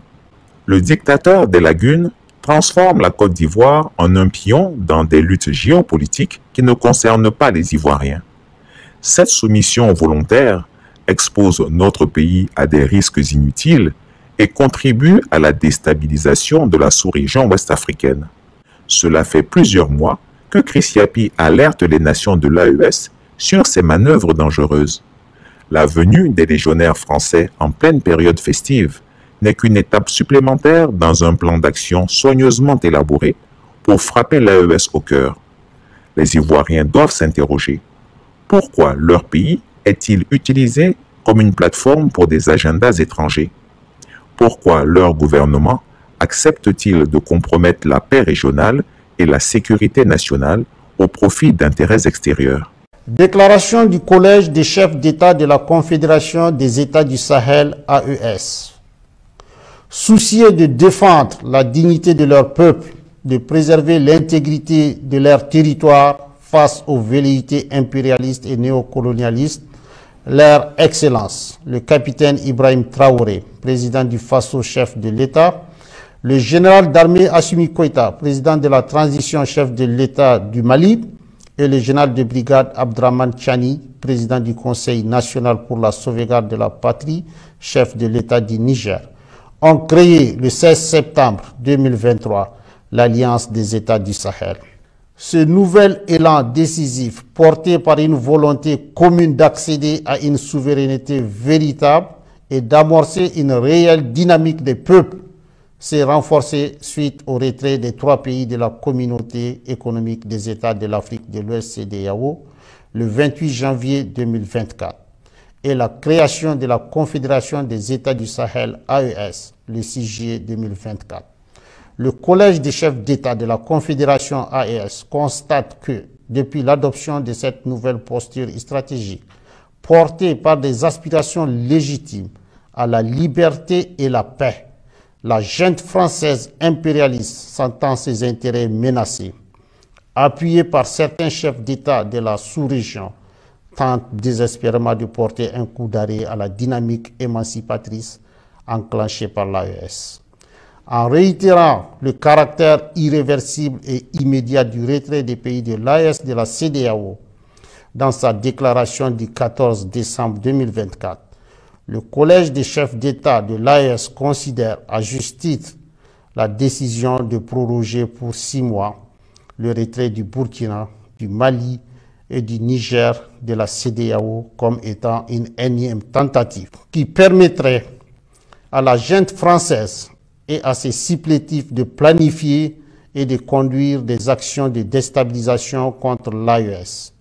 En lieu et place d'une gestion concertée entre l'AES et la CEDEAO des aspects techniques liés au retrait avec effet immédiat, le Collège des chefs d'État a été surpris de cette décision unilatérale de prorogation qui ne saurait lier les pays de l'AES. Le Collège des chefs d'État constate avec regret qu'au sein de la CEDEAO, des manœuvres de déstabilisation sont régulièrement initiées par une poignée de chefs d'État qui imposent leurs desiderata et des agendas étrangers au reste de l'organisation.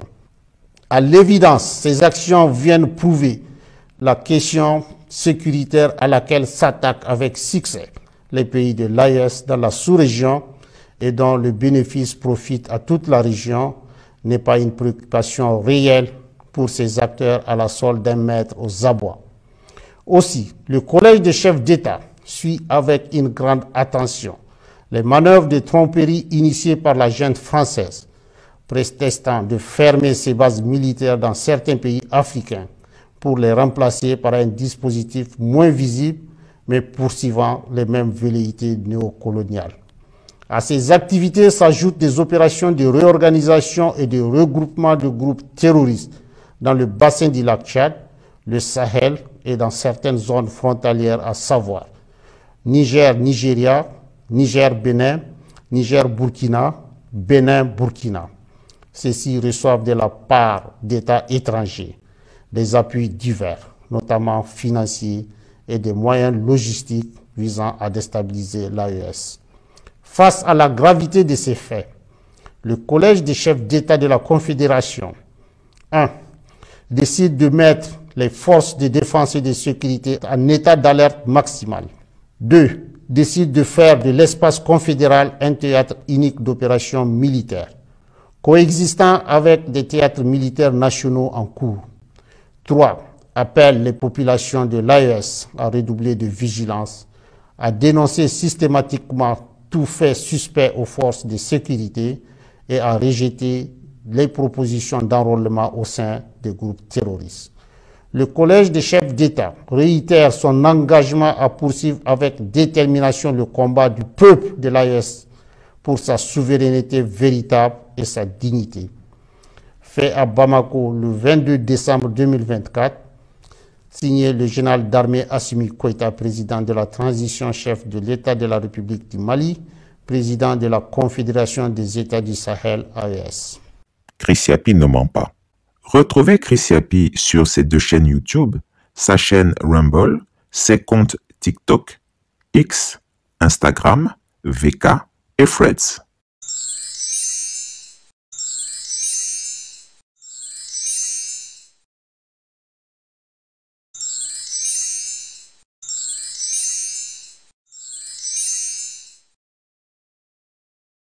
Chris Yapi demeure combatif. Les barboses cybernétiques d'Alassane Ouattara et d'Emmanuel Macron attaquent les plateformes numériques de Chris Yapi. Résistons et ripostons ensemble. Les services secrets d'Alassane Ouattara et d'Emmanuel Macron, aidés par des barbouzes odieux, ont lancé une série d'attaques lourdes contre mes plateformes sur le net. D'ailleurs, mon ancien compte Twitter, @ChrisYapi4, a lui été bloqué. Nos adversaires ont créé de nombreux comptes et chaînes fake juste pour limiter notre visibilité sur la toile et notre impact d'éveilleur de conscience. Ma chaîne YouTube principale, la Chris Yapi TV officielle, fait l'objet d'attaques cybernétiques quotidiennes. Alors il est très important de vous assurer d'être sur la chaîne authentique de Chris Yapi en adoptant des réflexes simples. Tout d'abord, le nom de la chaîne, Chris Yapi TV officielle. Ensuite, la validation de la chaîne par YouTube, le petit crochet. Enfin, le nombre élevé d'abonnés, qui en date du 10 décembre 2021, était supérieur à 404 000. Chers auditeurs, il nous faut rester combatifs. Voilà pourquoi Chris Yapi vient de créer une deuxième chaîne YouTube dénommée Chris Yapi TV New, ainsi qu'une chaîne Chris Yapi TV officielle sur Dailymotion pour parer à toute éventualité. Les adresses de toutes mes chaînes sont indiquées dans le descriptif de cette vidéo.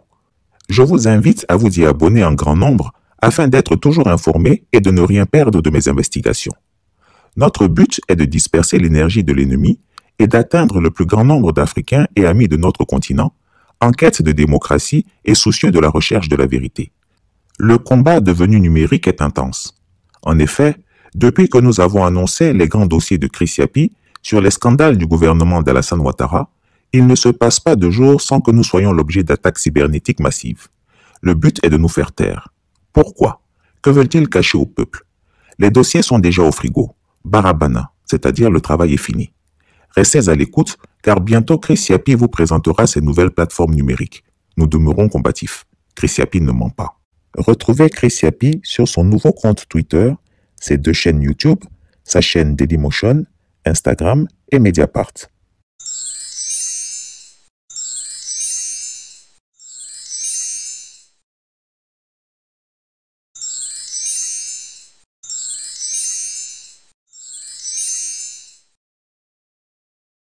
Les 4 espions français détenus au Burkina Faso ont été libérés.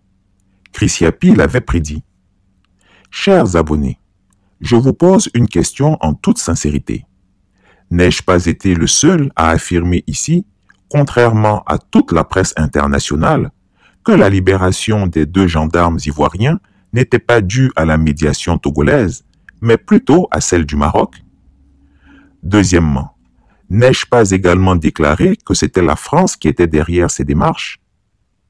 Troisièmement, n'ai-je pas prédit qu'après la libération des 2 gendarmes ivoiriens, ce serait au tour des 4 espions français? Sur tous ces points, ai-je eu tort? Aujourd'hui, un article du journal Le Figaro confirme clairement mes propos. Emmanuel Macron a effectivement appelé le roi du Maroc pour le remercier. Je vous invite à écouter cet article pour en juger par vous-même. Burkina Faso, 4 Français détenus ont été libérés. Selon l'Élysée, Emmanuel Macron s'est entretenu avec le roi du Maroc afin de le remercier de la réussite de la médiation qui a rendu possible la libération de nos 4 compatriotes retenus depuis un an au Burkina Faso. 4 fonctionnaires français accusés d'espionnage et détenus depuis un an au Burkina Faso ont été libérés, a appris jeudi l'AFP auprès de la Direction générale du renseignement extérieur français, DGSE, qui confirmait des informations de la presse marocaine.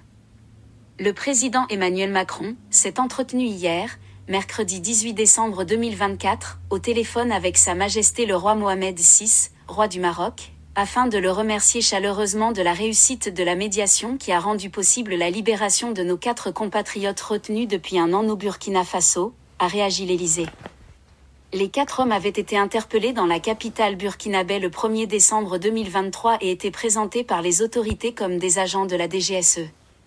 Une source diplomatique française avait alors indiqué qu'il s'agissait de 4 fonctionnaires, détenteurs de passeports diplomatiques et de visas, mais elle avait rejeté les accusations selon lesquelles ces techniciens auraient été envoyés au Burkina Faso pour d'autres motifs que leur travail de maintenance informatique. Depuis, les autorités françaises étaient restées discrètes sur le sort de ces 4 Français. Les relations entre la France et le Burkina se sont considérablement dégradées depuis l'arrivée au pouvoir en septembre 2022 du capitaine Ibrahim Traoré, par un coup d'État, le 2e en 8 mois. L'ambassade française n'est plus dirigée que par un chargé d'affaires depuis que les autorités burkinabées ont obtenu le départ de l'ambassadeur Luc Alade. En avril, 2 conseillers politiques de l'ambassade ont été déclarés persona non grata pour activité subversive et priés de quitter le pays. Toutefois, les autorités burkinabées doivent rester vigilantes. Lorsque la France décidera de frapper le régime du Burkina Faso, le Maroc ne sera pas là pour les défendre. Rappelons-nous que Mouammar Kadhafi, dans un souci d'apaisement, avait financé la campagne électorale de Nicolas Sarkozy. Mais lorsque le moment est venu pour la France de frapper la Libye, personne ne s'est interposé. La France n'oubliera jamais qu'une de ses anciennes colonies a osé arrêter ses citoyens, qui plus est des agents de ses services de renseignement. Elle cherchera tôt ou tard à se venger. Il est évident que les espions français finiraient par être libérés, mais personnellement, j'aurais préféré que ce soit sous les auspices d'un pays fiable, capable de nous apporter de la plus-value. Peut-être la Chine. En tout cas, un pays membre du Conseil de sécurité des Nations Unies, qui, en temps voulu, aurait pu faire usage du droit de veto. Chris Yapi ne ment pas. Retrouvez Chris Yapi sur ses 2 chaînes YouTube, sa chaîne Rumble, ses comptes TikTok, X, Instagram, VK et Threads.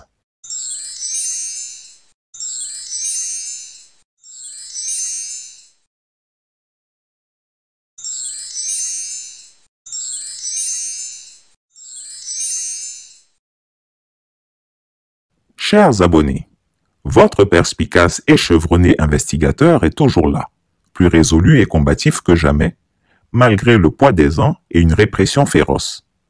L'année 2025 sera celle de tous les défis. Il est temps de se lever, de s'unir, de s'opposer à ceux qui veulent confisquer notre pays et notre destin. Il est essentiel que vous partagiez massivement cette vidéo et que vous vous abonniez dès maintenant à toutes mes plateformes dont les adresses apparaissent à l'écran. Ma seconde chaîne YouTube, Chris Yapi News, ma toute nouvelle chaîne Rumble, mes comptes TikTok, X, Instagram, VK et Threads. Ensemble, restons informés, résistons et affirmons la force de notre conviction. Chris Yapi ne ment pas.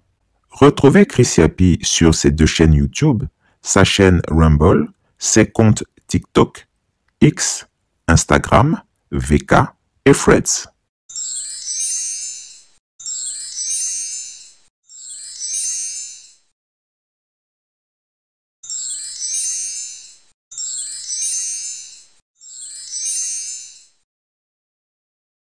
Le régime Ouattara transforme la Côte d'Ivoire en État militarisé, une dictature qui tremble pour sa fin. Le régime Ouattara poursuit sa stratégie de militarisation et d'intimidation de la population ivoirienne sous le prétexte fallacieux de sécurisation des frontières. Le jeudi 31 octobre 2024, un détachement militaire composé de 70 hommes, dont 35 membres des forces spéciales et 35 de la brigade blindée, a fait son entrée dans la sous-préfecture de DBT, au nord de la Côte d'Ivoire dans le département de Tengrela. Commandé par le capitaine Koulibaly Nanga Oumar et sous la supervision directe du colonel Eouman Kwasi, ce déploiement est officiellement présenté comme un exercice de protection des frontières. Mais quelle est la véritable intention derrière cette démonstration de force? Sous le couvert de manœuvres de sécurisation, le régime du tyran Ouattara tente de consolider son emprise dictatoriale en terrorisant la population et en étouffant toute forme de contestation. Depuis plusieurs années, ce pouvoir répressif use de la force militaire, non pas pour protéger les citoyens, mais pour servir ses propres intérêts de contrôle et d'autoritarisme. Il est carrément interdit à l'opposition et à la société civile de battre le pavé pour une quelconque revendication. Pourquoi mobiliser autant de forces spéciales pour une simple opération de sécurisation de frontières? Pourquoi impliquer même des forces spéciales françaises, représentées ici par le capitaine René Dunon? Cette intrusion étrangère dans les affaires militaires ivoiriennes, qui est une véritable ingérence, pose de sérieuses questions sur la souveraineté du pays, mais aussi et surtout sur l'autonomie de son armée. En réalité, cette présence militaire renforcée ne vise qu'à préparer le terrain pour des actions de répression plus brutales, en vue de mater les voix dissidentes qui osent encore s'élever contre ce régime corrompu. En imposant une telle présence armée dans des zones rurales comme DBT, Alassane Ouattara cherche à rappeler aux Ivoiriens que son pouvoir ne connaît aucune limite géographique ni morale. Tout cela, bien sûr, sous le regard complice de certaines puissances étrangères qui profitent de cette situation pour sécuriser leurs propres intérêts en Côte d'Ivoire au détriment de la liberté des Ivoiriens qui sont livrés à leur propre sort. La Côte d'Ivoire est ainsi en train de se transformer en un État militarisé dans lequel chaque citoyen est vu comme une menace potentielle au régime en place. Le dictateur des lagunes a depuis longtemps abandonné les valeurs démocratiques, préférant se retrancher derrière ses blindés et ses soldats d'élite pour museler le peuple. Il se cache derrière les canons du palais pour martyriser le peuple ivoirien en faisant fi des libertés individuelles. Au lieu de se soucier de la sécurité des frontières face à des menaces extérieures, ce régime tyrannique concentre ses forces sur la répression intérieure à l'image d'un pouvoir qui se sait de plus en plus fragilisé. Et à l'analyse de la loi de finances ivoirienne, on note que le budget alloué aux questions de défense s'élève à près de 400 milliards de francs CFA en 2024. Pour 2025, le budget global du pays serait en hausse de 11% par rapport à l'année d'avant. Il faudra s'attendre à une augmentation des prévisions au niveau de la défense dans un pays où des efforts considérables de réduction du coût de la vie sont attendus en vain par les Ivoiriens, dans un contexte de cherté galopante, de corruption légalisée et de népotisme.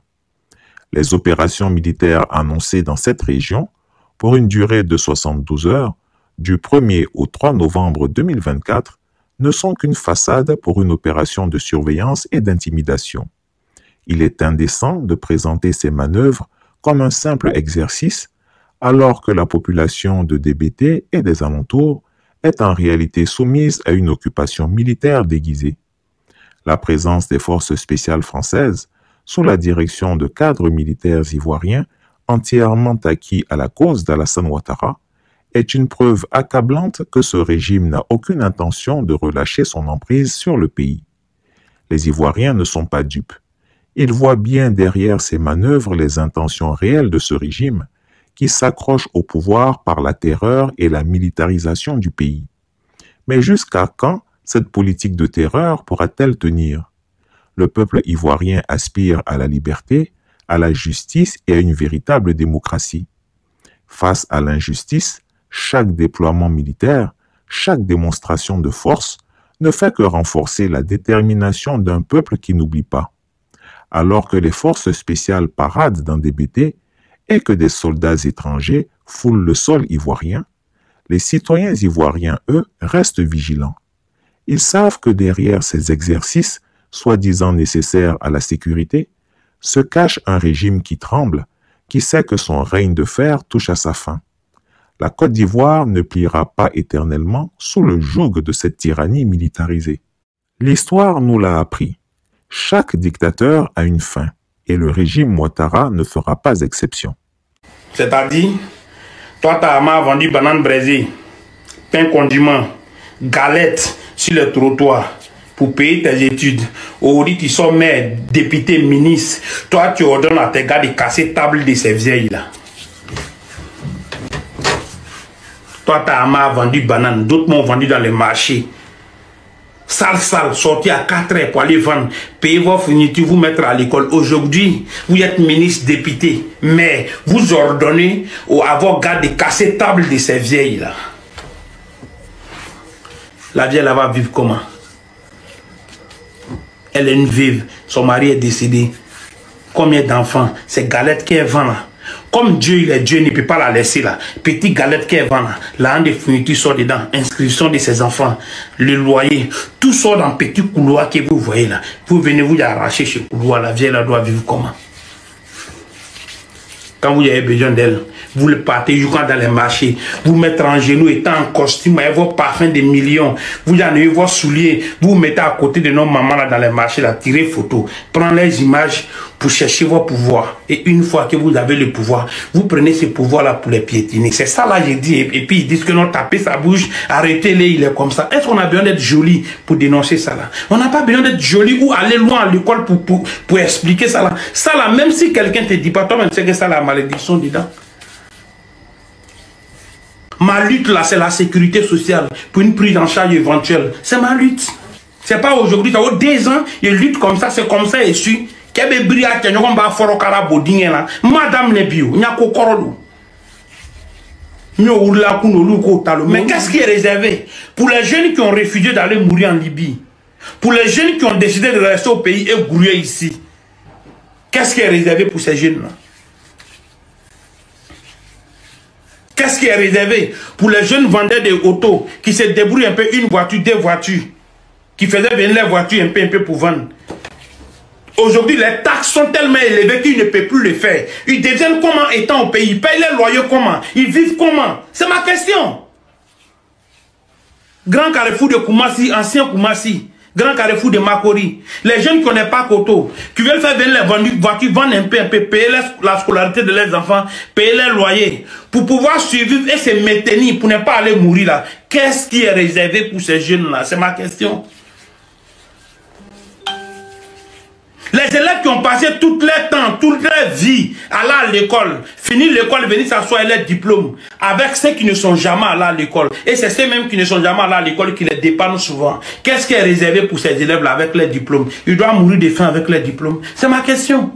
Chris Yapi ne ment pas. Retrouvez Chris Yapi sur ses 2 chaînes YouTube, sa chaîne Dailymotion, Instagram et VK.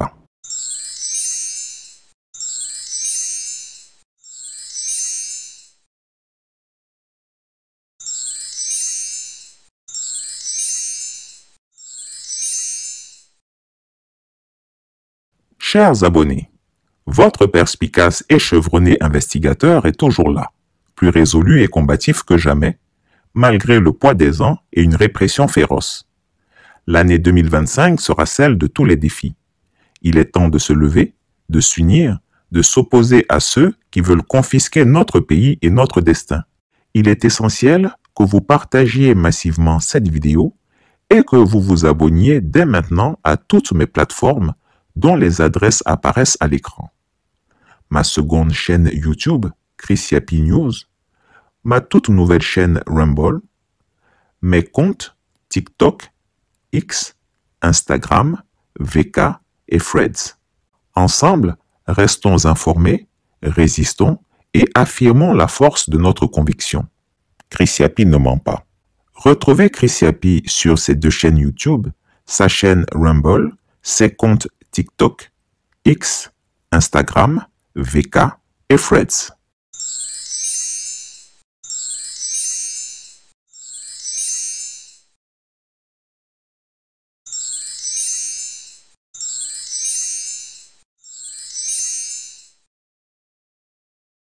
Chris Yapi demeure combatif.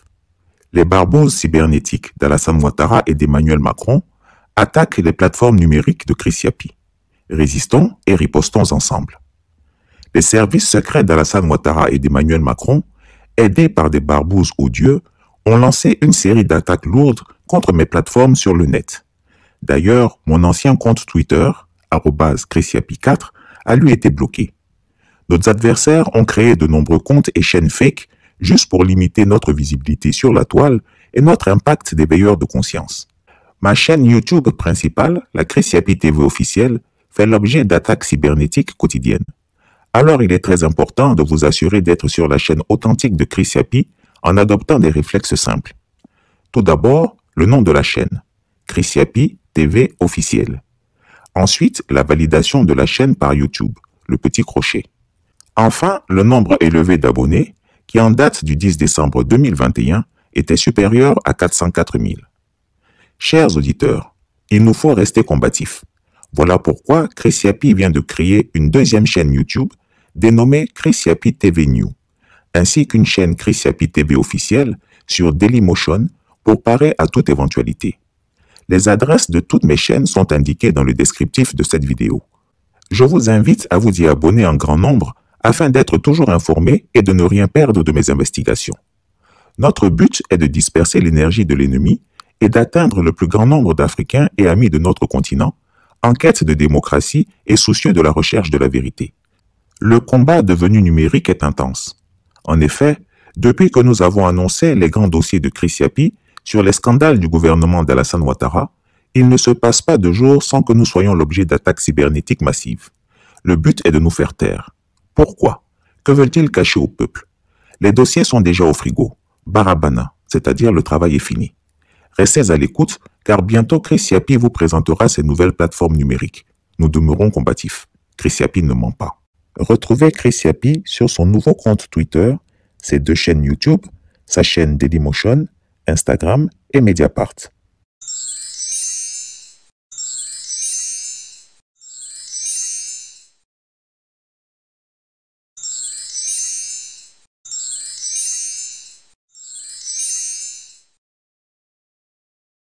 Chers abonnés, votre perspicace et chevronné investigateur est toujours là, plus résolu et combatif que jamais, malgré le poids des ans et une répression féroce.